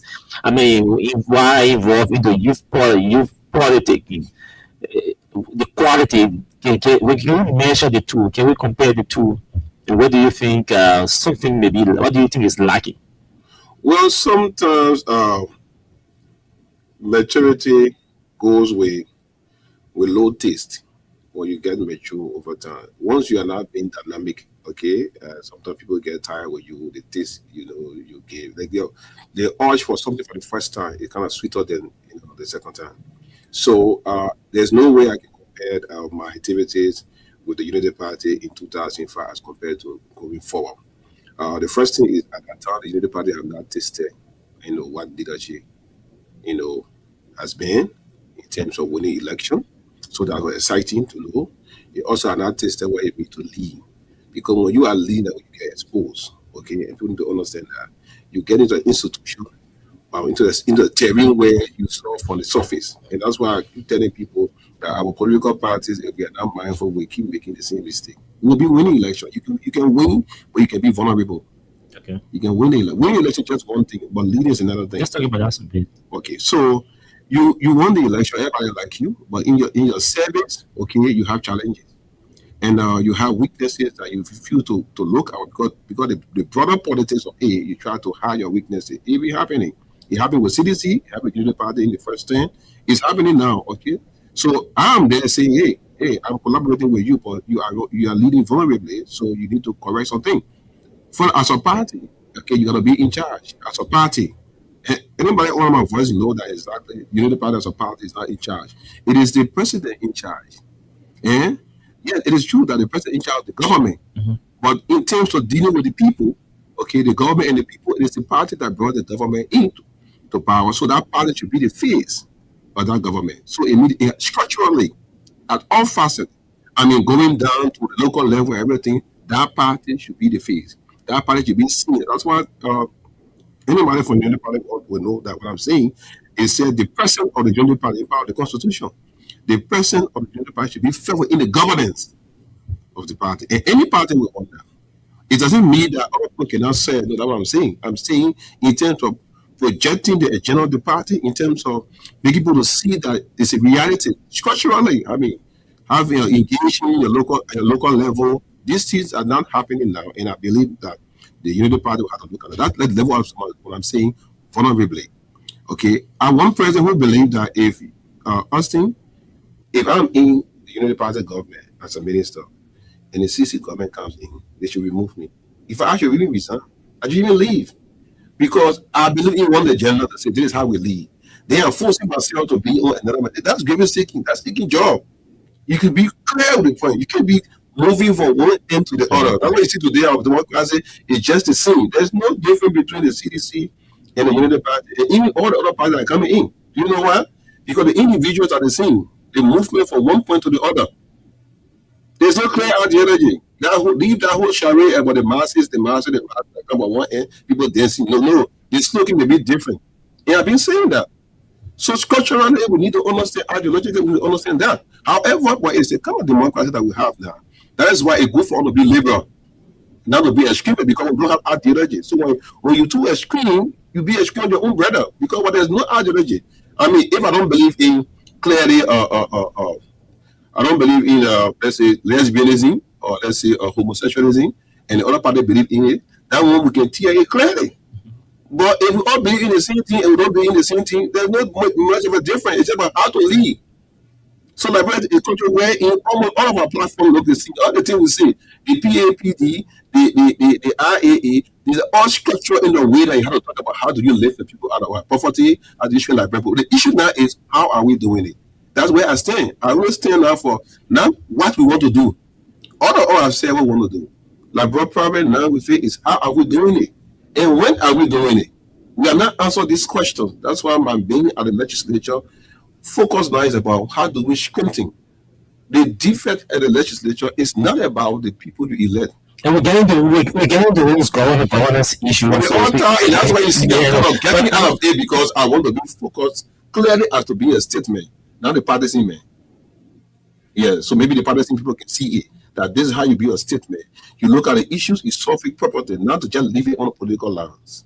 And maybe I should also maybe I should conclude with you on this United Party segmenting, and then we go run into the governance issue, because I'm concerned about young people. Since you are a former youth chair of the Unity Party, do you think the Unity Party is doing enough? I mean, enough to engage and empower young people? You see, that's what I was saying. I said there is a difference between the Unity Party and the government. The Unity Party as a party president is not seen fully in its government. That's what I'm saying. So I cannot tell you talk about that. What do you think? What if you were in a position like the chairman of the party? We have to be practical when we say we are in party politics. The party must take the lead. The party must lead the process. The party must lead the policy. The party must guide and do the checkmate. That's why in the party you have institutions that will check on its own government employees. Where does it start from? So you see, because we've been having a lot of collaboration in that burn, and now one party can just win. However, it doesn't remove the structure that this party structure work with the structure of other party to ensure that this is our platform, this is how we want to operate, this is how we check me, and the party be given a voice.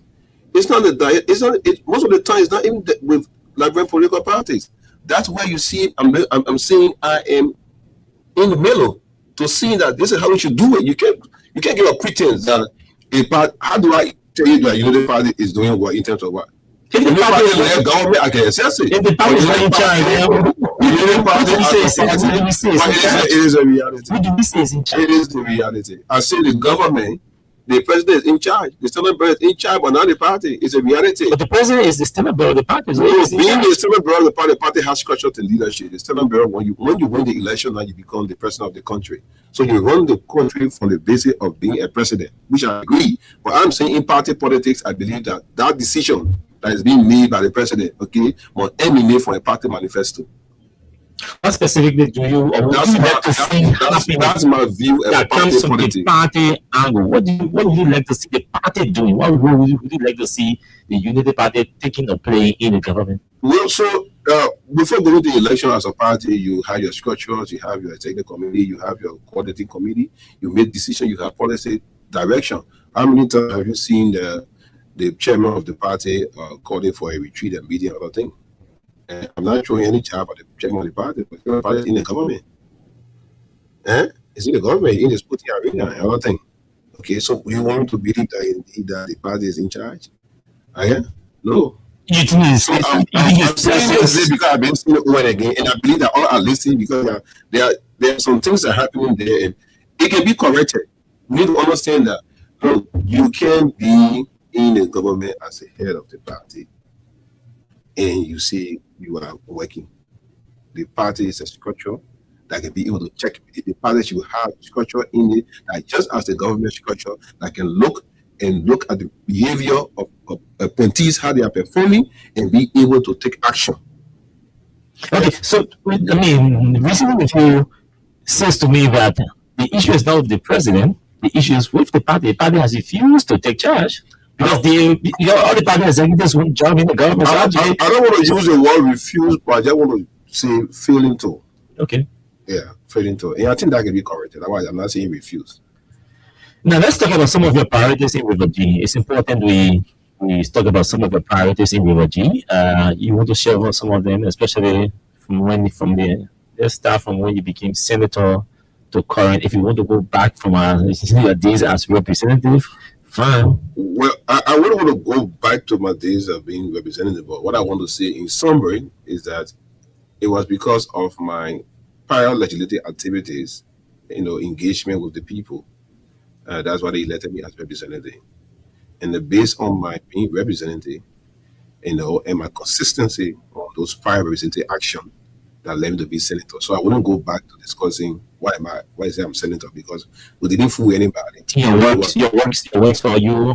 Obviously, yeah, they saw me as somebody who was prepared to join other colleagues to pick up, or pick up responsibility, and they know that I don't give excuses. I accept and I move ahead, because people want to have the praises, people to sing praises to them, and that's enough. For me, I don't go for that. I go for what I think is part of my agenda. So basically, we form the agenda together with the people, and key among those things, focus on education, looking at the livelihood in terms of health and sanitation. I mean, looking at the issue about the land ownership, in the county. We have a lot of dispute on land ownership in River G County. There are a lot of land conflicts, up to 17 plus. We have media on the issue of ownership of land.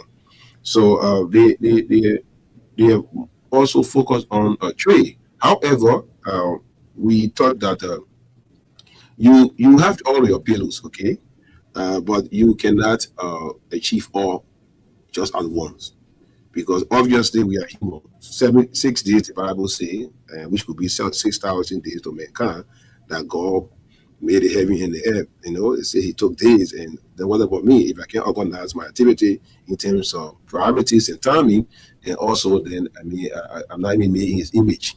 Okay, if I can just do it at once, I'm not making the image of God.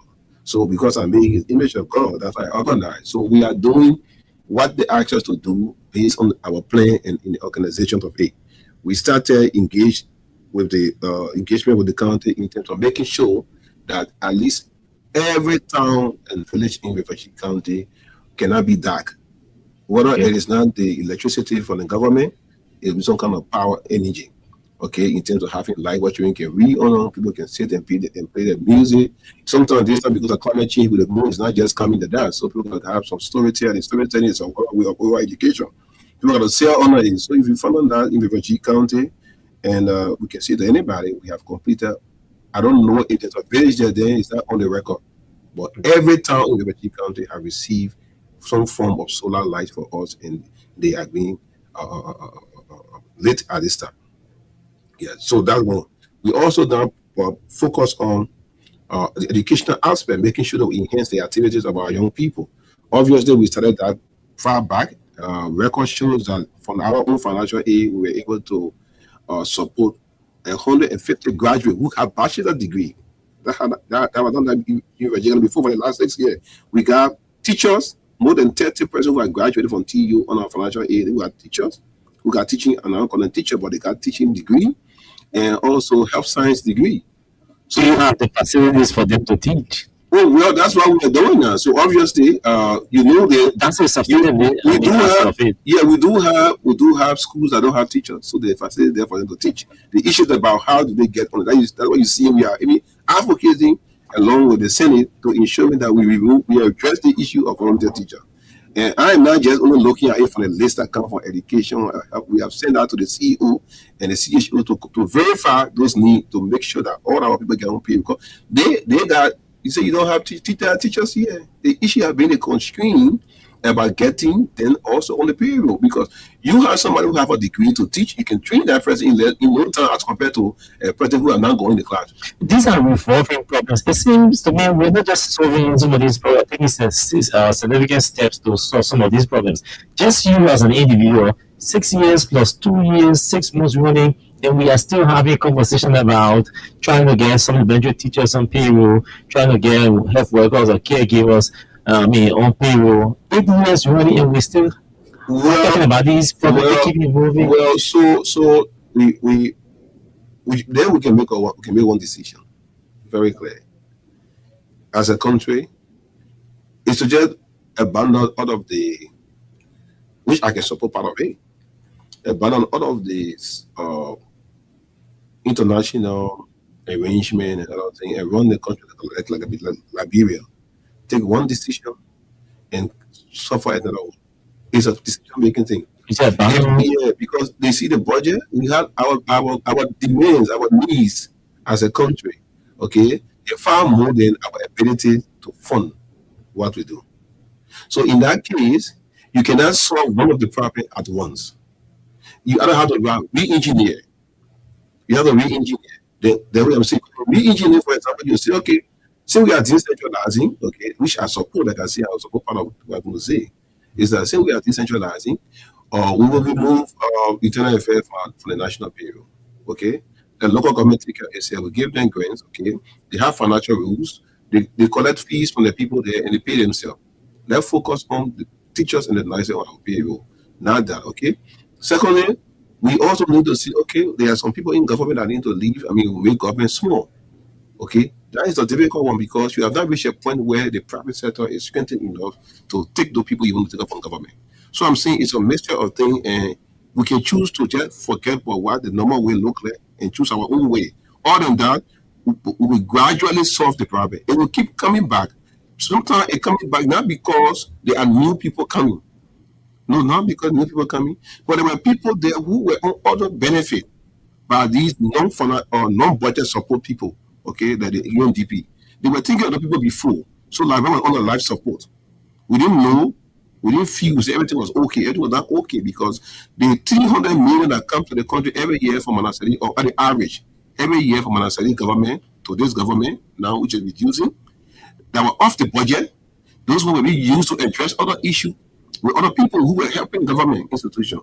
Okay, now these things are dropping. So these people you have to bring them. For example, in 2019, when they pulled fund in there on the CDC government, we had to make decision to bring in about 2,000 plus nurses and teachers on the payroll. But finally, we're on the pool fund. So these things will keep happening, but except we take some affirmative action, which will also be drastic.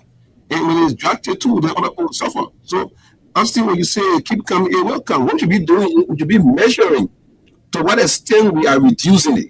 I think what you be doing. For me, I'm concerned about how you ensure that the allocations that are made to solve these problems are solved. So the issue now is not just only the allocation. I have been in appropriation for the last 8 years. Okay. I have been seeing the budget executive velocity. Let me just go down a little bit. Yeah. How the budget is being disbursed, the money we are not appropriating. We say we're giving Austin Ministry $10 million, okay? But it is the foreign ministry that is executing. It's the one that's going to spend the money. But that money we're giving Austin Ministry is not a money sitting there in the cover. It's a money that says when we collect, we should get it clear now. When we collect, then we will give.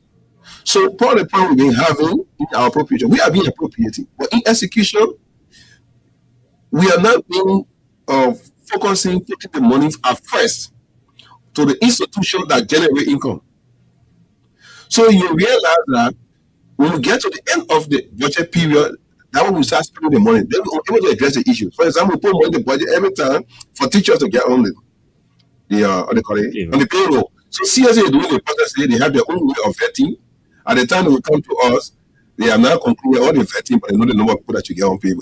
Anyway, when we agree and give the money, then they go back now to do the vetting. That is time consuming, is it so?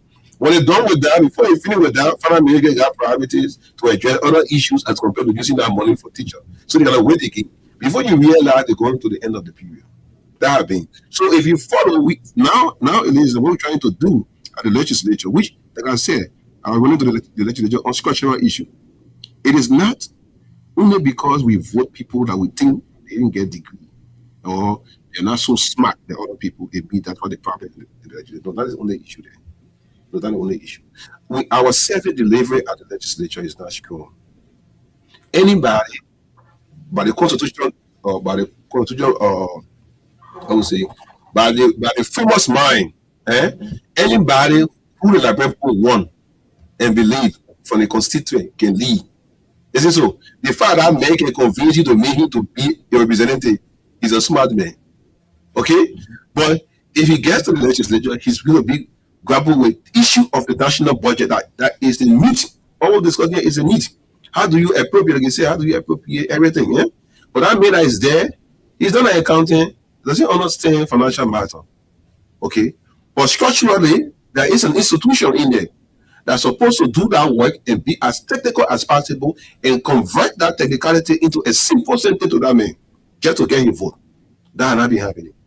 Why do you think? Or because we see, for example, the LBO, the other institution in there, we see it as a place of just employment, but not as a place of sophistication. So we're trying to change that around. The leadership currently, the both committees working with the leadership, and I'm involved, as the head of the secretariat from the Senate. We are working to conduct training and to change the entire mindset. And over time, because when you start doing that, this execution level, they are there to watch it. The oversight. That the blood, the vein, or the blood in the vein of that oversight is with the Legislative Budget Office. Other than that, we just making political speeches. We're gonna be tracking people's work. Okay, I mean, honestly, I'm here. Tomorrow, you are a journalist. If I are a journalist all over, somebody will call you and say, "Oh, one bridge broke in one time behind here." Hey, how do you expect me to know at real time? I can't know that. But when it comes to my attention, I should take an action. Okay, but if we have institutions that are working and we do some of the job, because what the work some of us do at the legislature is not our function. I'm not supposed to do intensive research. No. That's not the function of the lawmaker to do intensive research. I'm supposed to have the institution there, a structural institution that will conduct the research and give me the talking points. But you have employees, you have staff. No, my staff are not specialized. If you look at the job, there are one or two that will be specialized. That's what you. Why do you choose not to hire? The job function does not call for specialty. Does that mean? So when you upgrade, so you give me cook. Oh, well, you pay a cook the price of the value of a cook. I mean, the wage of a cook is it equal to the wage of an expert? No, it's what there. See, it doesn't mean it is the structure that is there. But so who's the structure? No, it is the legislature. So you have the authority to change it or propose. Well, you change it, the budget will go up. Then you see the budget pending. It will go up. So what we're saying for is that the institution. So you prefer having people? The central institution that is there now, okay, are the one that we need to strengthen. Yeah. I know I suffer guilt by itself. Okay, those in administration. Yes, they're running the only LB I'm talking about. So it comes back to the same issues revolving. No, it may revolve. It is the first time we are succeeding in even getting the LB to where it's going to be. It's not even happening. We made all the effort. So that's guilt by association. Students believe that you've not been so too decisive. It is showing that that is guilt by association. That's the reason why if you want to help the legislature, then you open it up and go for those that are performing and those that are not performing. But when you bundle it, you will get back you also and bundling us. Is the discussion currently before the leadership of the Senate? We are having training currently with the Legislative Budget Office. How long do you think it's going to take? We have training with the controller of the various ministry agencies. The entire process. Well, after the training, we're doing a digital system for reporting to be able to analyze in those small things that come in the performance and things. People are collecting revenue internally, and they are generating them because those are some of the things that will serve some of the things. You are generating revenue at the same time you are dipping into the national budget. So these things will come about when people have clear understanding as to how we can do the process. But like I said, currently, that's what we suffer is guilt by association, and we have to suffer it. Well, that's why we are working on the scene over time so that we can get there. And the leadership have opened up to accept these things. We have been fighting for those things. What do you say to critics who argue that the legislature has been less independent to the executive? But there have been no legislature that I know have been independent of the executive. Do you see that as a problem? The intent of it's a problem. It's a problem that we have to solve. But I've never been. And no executive will want that. Even you, yes, be practical. That's not when you become president, the independence of the legislature. When you become president, you will not the independence of the legislature should not be exercised at the taste or comfort of the president. No, I want to be practical. That's where monitoring comes. That's where people function come about. That's why the constitution is clear on it. No one individual. If you left with the speaker, that speaker want to control the executive. He has the power to do it. He had the will to do it. If you leave with the chief justice, he want to control the entire government. That's in my mind. The same goes to the president. So constitutionally, they say we should coordinate and act independently in terms of our function. So we need to get that one clearly. If our function requires this, then we should perform it. That's the independence I'm talking about. But when it comes to say that the president will want to influence, any president will want to influence. So you know the decision you make as to now what you buy. So I just giving you a background so people understand why you people saying the president want to get involved. Any president want to get involved. Any president. That's why you should not pretend. That's why you. So the should not be when it's a problem with no virtual government. It should not be about the president. It should be about that failure or inactiveness or inability of that branch to protect the integrity. That's where the problem comes on you. Okay, I'm not shifting problem. I'm trying to tell you first in that because it exists that everybody want to encroach. Even people who got laid, you're not paying attention in the terrain on your land. Some will be brushing until they cross your land. Am I lying? It's a normal human phenomenon. So why we agree that that's a defect that we cannot kill. Part of killing the defect is for you to strengthen yourself. You can go kill the defect because you knock your chain from the president. I give one example. Part of influence, executive influence is simple. You have the national budget, isn't so? So you pass the national budget. When the budget is passed, it goes to what? Ministry of Finance to execute. We don't have financial autonomy. We don't get our money quarterly. Okay, and control our own self. We go through virtual system. That's honor money. Honor money is a system that is there. You don't want to honor money. It's a system that is a defect. I don't know why we're intending to honor money. Senator, I'm saying that you are suggesting that probably the lack of financial autonomy for the legislature maybe weakening your independence. It's part of weakening any legislative independence. But you have oversight responsibility. I just give you an example how it works. So, you see, we are discussing 103 presidents with different background, different travel, academic, gender background, against one person who was elected with a cool help, with one background. And here you are saying, now, what did Hillary say? Hillary says it's easier to convince a multitude than an individual. Now, you throw something in there, everybody has different view. So it takes a time to even lobby and get. But one doesn't have to lobby. You take a decision. The president has executive order power. The president have other power to use. I just gave you an example. I say, if we pass the budget, we're supposed to do our job, and you get to the finance ministry, and we don't have autonomy, and the finance ministry can go through the function process, and the time to perform our oversight job that will impact even the finance ministry. And I just gave you an example. I'm not saying it happened.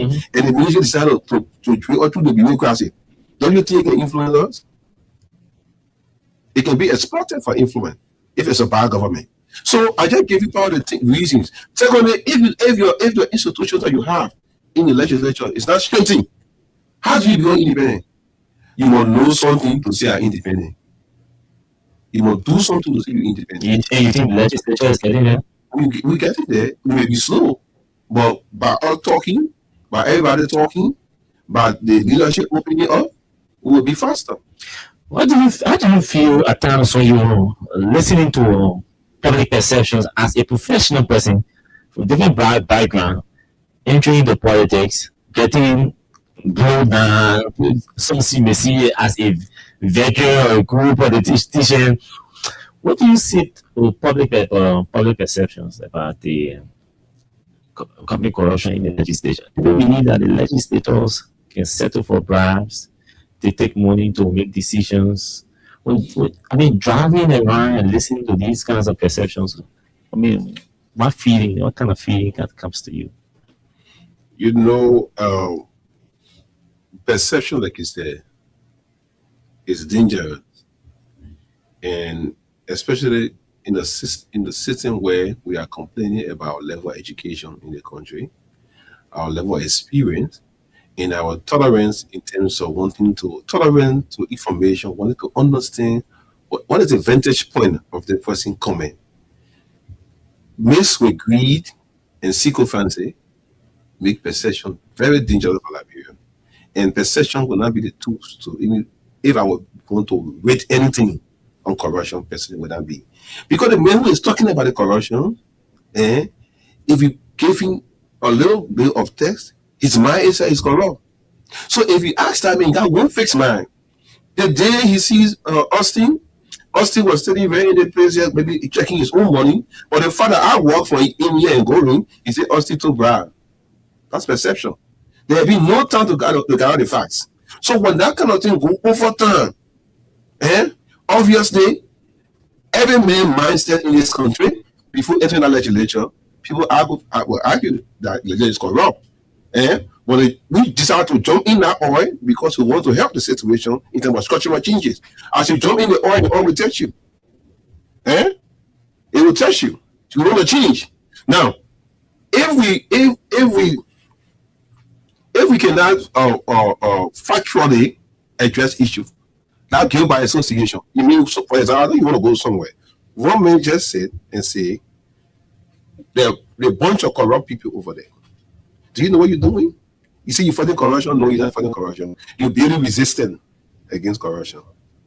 But when you go in there and you get the facts and you show the man out who is corrupt, then you're helping to deter other people. But the fact that you say everybody corrupt, you build.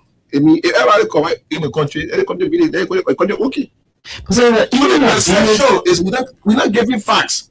We're not even prepared today. When you get a case on corruption, people are not even prepared to testify. And yet we are saying we won't fight corruption. Yeah, people get fixed mind. And even some of you in the legislature do not even want to see the legislature being audited. Look, I just told you we are 103. We all not going to be the same. Even in a very small institution, not everybody wants the same thing to be happening. And that's a fundamental problem. We're not against corruption. No, it's not a fundamental problem. That the fact that you can succeed in getting majority to agree. No, I'm saying not everybody will agree. It's not a fundamental problem. But that's obvious. It's nature, even in heaven. It's nature that people will disagree. Not with majority want something. So majority will not want something on different reasons. So it is us who the minority trying to make it to understand. First, you will not want something, Austin, because if you see somebody just running from over there, now you say you ask him when you start running, what the first reason you're running for? Safety. So a man's coming from the main screen and saying, "Oh, the poor being so it will catch you." The man focus catch me on what, but you think about if you don't go there small. He built his mind on it. So where are you going to catch you on? It's been years. Why will all catch you? Now coming down. So for it's perception. So I'm saying to you, when the institutions are strengthening, the people mind. I don't sign check. I don't do the. Why you tell me say all they will catch me? Catch you. How? If you give me my money and you give me assistance to account for my money, the way you gave to me to do my job, I will account for it. Why should it catch me? It's all the demonstrating the system. Okay, so we are educating our colleagues. No, there's a project going on. The internal audit training that was done in the House of Representatives.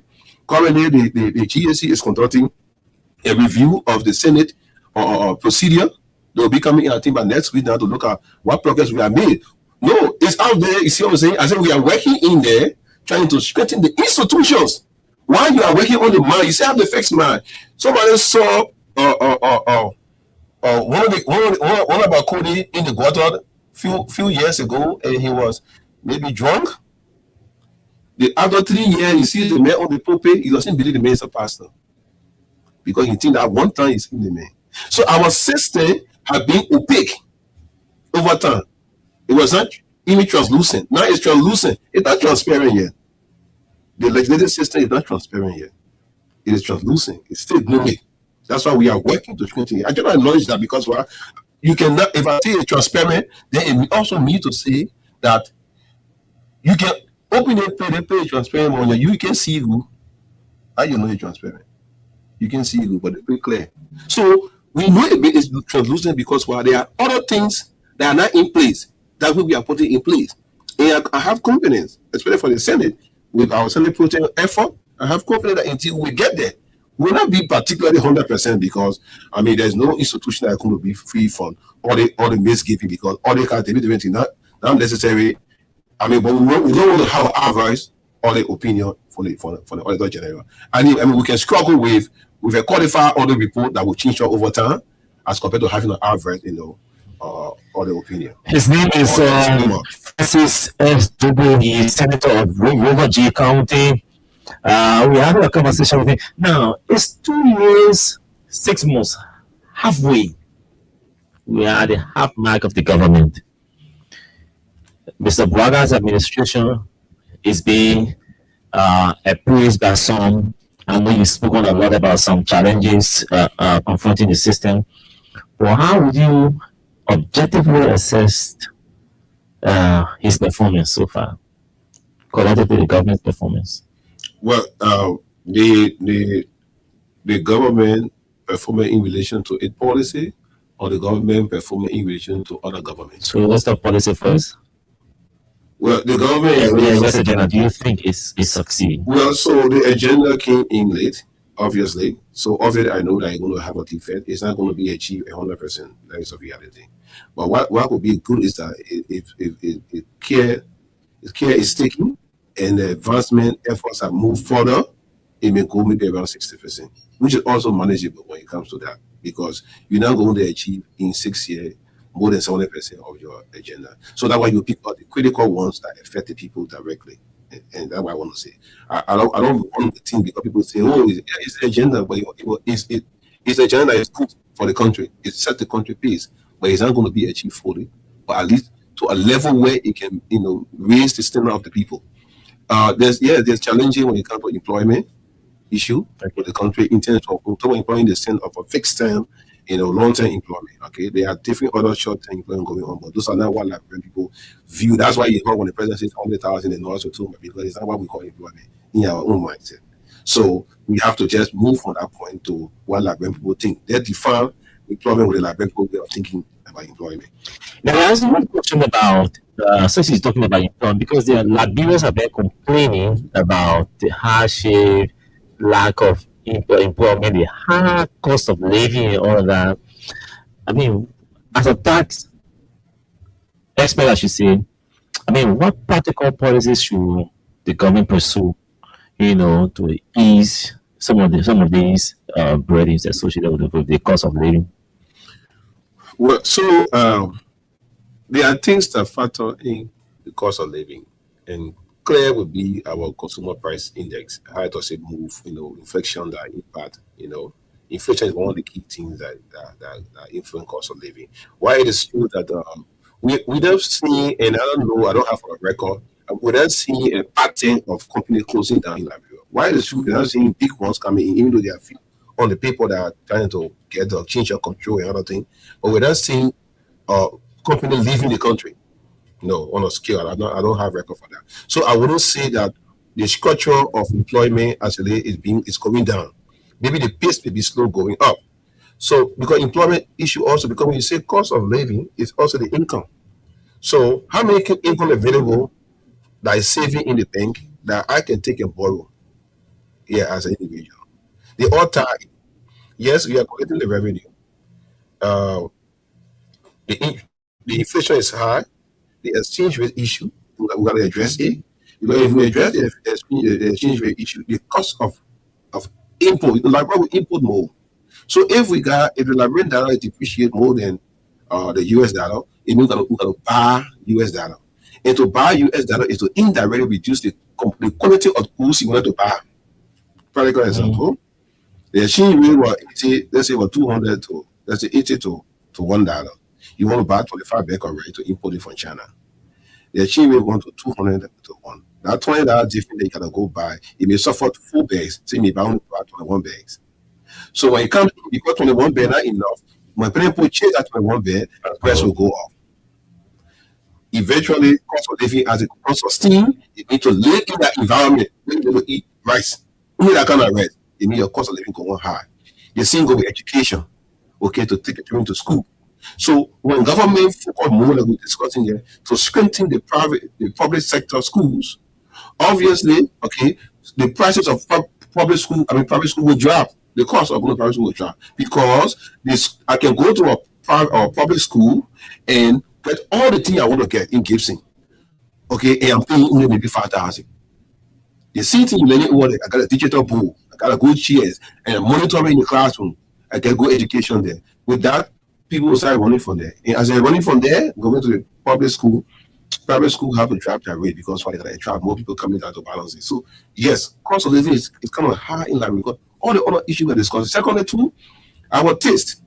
Okay, we're gonna invest in the agriculture so that and then build our local taste for our local product. Because if we do that, we'll then be putting pressure on the small imported goods that come in certain area. These are found narratives that we've heard. No, but you asked me as an estimate, you say as a lawmaker. Over the years. No, you asked me a question, you say as an estimate. So I'm appealing to you, what should be done? The question now becomes, are they being done? That's good. That's what I'm saying. When you see some of the legislation that I'm pushing, you see, like I said to you, I'm not the political microphone man, because I know it only doing political terms. Because when you start politicizing things now, you lose all your work you do. Politics, you have a time frame that we can reach to that point. But discussing the core issue, when people criticize me and we are engaged you to know your vantage point, I may amend it from that. I can get versed with you. Okay, but if it's just a mere politics, you can't explain to me that one is political, I will just doubt it. So the issue is, as a politician, or Mr. Lawmaker who at the legislature, we just need to focus exactly on the practical issues. Legislative issues. What are some of those things? We're talking about putting money in our people's pocket. Gold. I've sponsored along with Senator Quay, the gold reform law. Okay, we complain on the gold. Oh, the gold carry our gold outside and other thing. But they are rough gold they carry outside. So we don't get much of it. Okay, we don't have a clear gold market in this country. Okay, smuggling is going on in the gold issue. Artisanal mining, like we said, the foreigners are taking over. There are fronting going on. These are ill kind of structure. I also propose another legislation on the reform or the investment incentive act. It's also in committee room to redo our incentive act to address specific issue of Liberian businesses in terms of distributorship. How can a foreign company get involved into procuring? How can a foreign company get involved into distributing and other thing? Okay, I had a meeting as I was invited by the vice president of a meeting. For that meeting, I told him, wait, we got to look at it. He said, go ahead. And I put on the floor a legislation. These core issues, okay, rent control. We don't have rent control. People charge anyway, anyhow they want. Whether they converse me or not. That based on the floor. I got 7 different legislation that trying to find the solution. So I'm telling my colleagues to see. Okay, we have a couple of these things are just maybe in committee room and the things we hear. You see, that one make it difficult. It's a little issue. Okay, that's why we say here's the veil of the politics of the day to not bundle us. If you come to us, if you look into us the days, then you help us. But when you bundle us, you see what all the same, then it create a resistance. Then when that resistance can then you enter into another resistance, build again, you cannot make a change. You can make a change because in legislative politics, it's either log rolling, it's either looking at the medium voter movement or the turbo effect. Where do you tie your boat? And how do you move your boat? I mean, log rolling. Who are you moving with to get your bill moved? So that you see something, we get co-chair, we got co-sponsor to the bill because you want to get the support of that co-sponsor and his teams. You want to get champion. So we are doing that. Some of the debate, I said the debate, people got different view. But we are doing our part. I sometimes get impatient. Well, again, when you get impatient tomorrow, the guy says, okay, I can't give you my vote. So you say you vote on me. So there's so many ways. You can look at also the timing of putting your bill on the floor. Why every time to vote for my bill and I have a dissenting opinion on another bill? And I probably who sponsor that bill got more numbers. I will lose my bill. There's so many ways it happen there. So you gotta be strategic. So some of us we feel like we are getting frustrated, but then we think about something. Say you are here as a fighter, so you gotta continue. So every time we want to first cultural change, I can tell you those legislation, like the export proceeds that we want to debate now.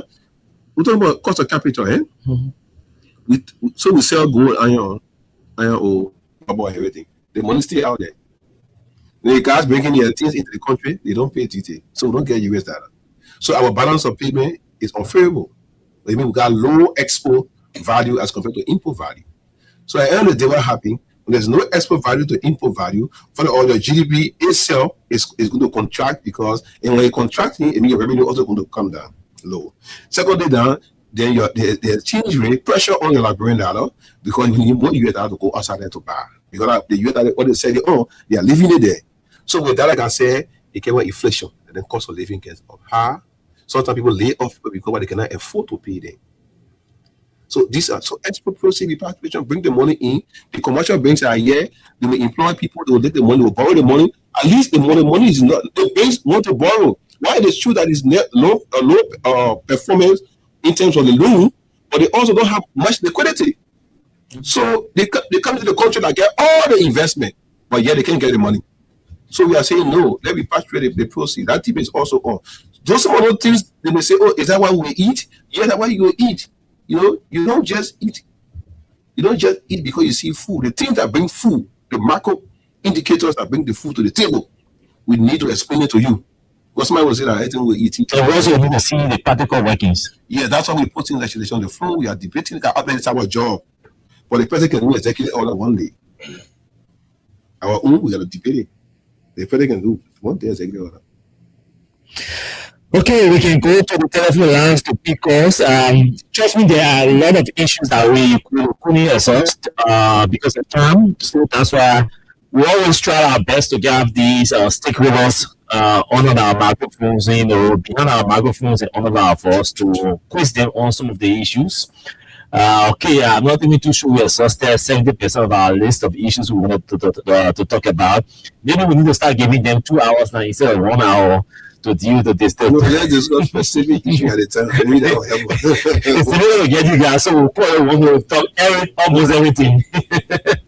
So 0776 104 104 0886 500 104 are the numbers to participate. 30 seconds. I'll give each person. Let's hear you. Good morning to you. Yeah, good morning. You're live. Yeah, good morning. I'm here to say that I'm very much so. You know, thank you for your children. But the question I put to the children is that you're not answering that question. How do you tell me?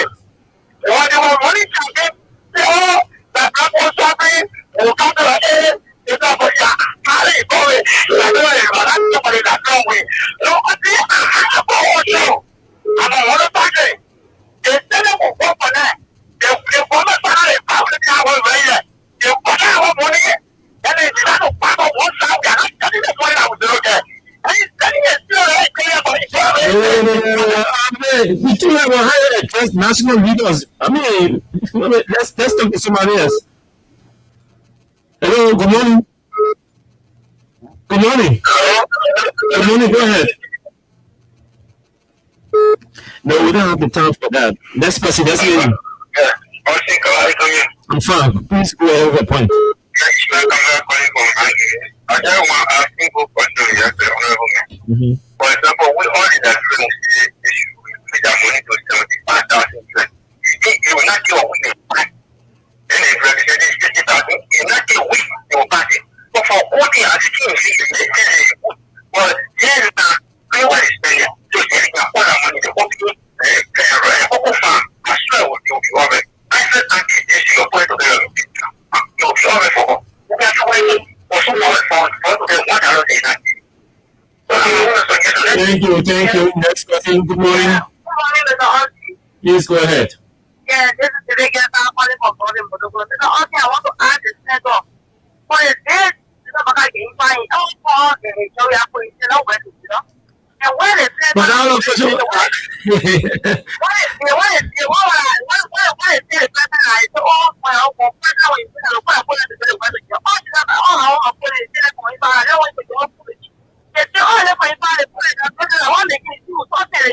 Okay, reconciliation and inclusive government. I think that's a point. Good morning to you. Let's see you. Yeah, I'll take good morning. And let me take good morning to I appreciate the honorable this morning in studio, right? Yeah, I spoke very well. But you know, obviously, those beautiful speeches are also good, but the practical effect of those speeches are in our society. That's why I want to say it's because he sounded somebody who people to make change, but it's not the matter with me. He being a unit party lawmaker, in my mind, I think more than the people. Am I right? Thank you. More to be done. So since you is in one more I think Canada or the US, and then okay, from the US, this person, and then we can come back to you to respond. On your Bluetooth phone. Good morning. Hello? Good morning. Good morning. Hello, good morning. Good morning. This is Neil Peelswar. I'm calling from Minneapolis, the USA. Okay. Yeah, I think the Lord, because he spoke well. I know he's a ruling lawmaker at the ruling party, but he spoke well. But one thing he said I did for him, right, is like, I don't know circumstances in the world, in a democratic country, the executive or the so-called final ministry will control the project. No, they have the power. Even as we speak in this great United States of America today, right? There's that section or portion of the government that is still shut down. As we speak, the government is still shut down. You have the power to shut the government down if the government does not meet the needs in terms of the financial or capacity. So you can't tell me, say, oh, we all follow beyond Pakistan, all follow beyond SYC before we get our immigration, because if we don't do it, find out who our project. No, that makes no sense. Thank you. Senator? Yeah. So I just need to start with him. So apparently he didn't get me. And he saw that since we are in the artificial intelligence world, I'll correct people when they didn't get you clearly, so that when you're writing book tomorrow, you can know that. No, I didn't say so.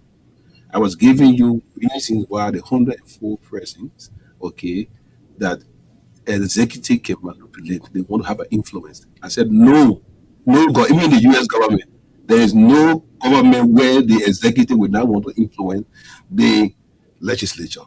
In the US Congress, President Trump is wanting all action taken to influence the vote on the floor. I'm saying that we're discussing the issue about your independence. I'm saying I'm giving a basic that it can happen. And I give you an example where it happened. So when you in the US legislature, you don't go through the virtual process that you have fiscal autonomy. We should not make things that look different. Yeah, you got fiscal autonomy. We are pushing for fiscal autonomy, but there are procedure you will do. For example, your audit issue, because fiscal autonomy, you can be able to be open to audit. You see it? Mm-hmm. So there's some conditions that you want to push. So we are pushing that.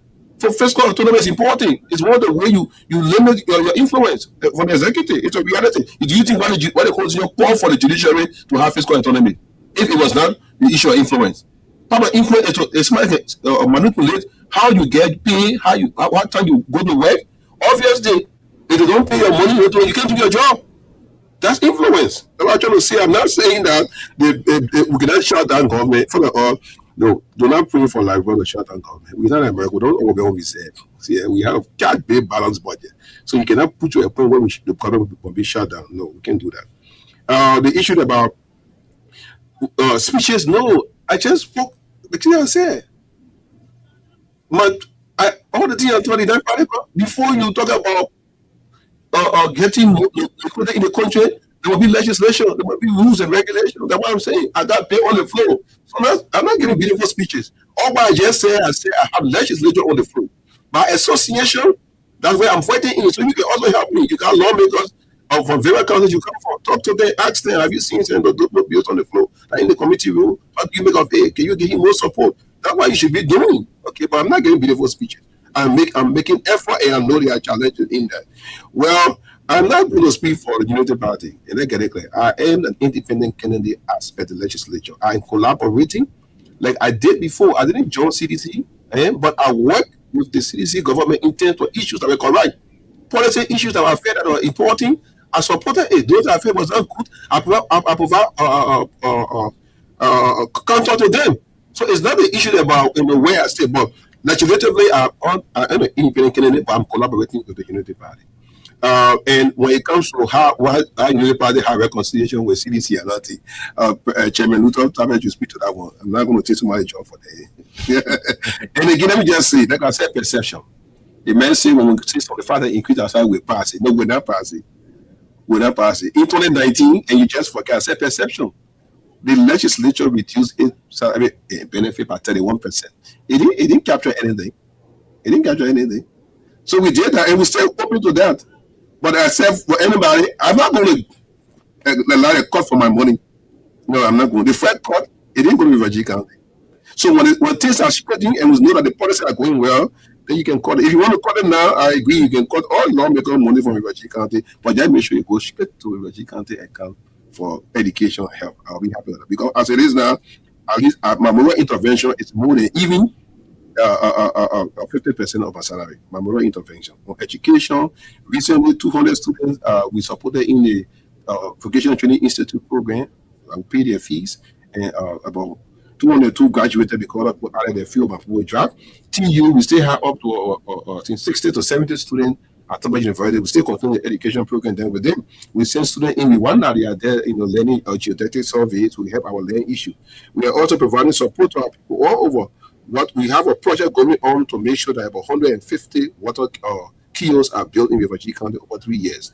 That is going to be sponsored by our own moral intervention, support for international partner and government. But we ourselves will put money in. So we are not concerned about the salary. We are concerned about where the salary will go. When you want to come my own, tell me where you want to carry our people within. But you must go to Riverview County. If you want to come out, tell me where the money will be going, because I wanted to go to Riverview County. His name is Francis S. Dopo, Senator of Riverview County. Let me say thanks to you, Senator, for honoring our invitation. Thanks to all of you for listening.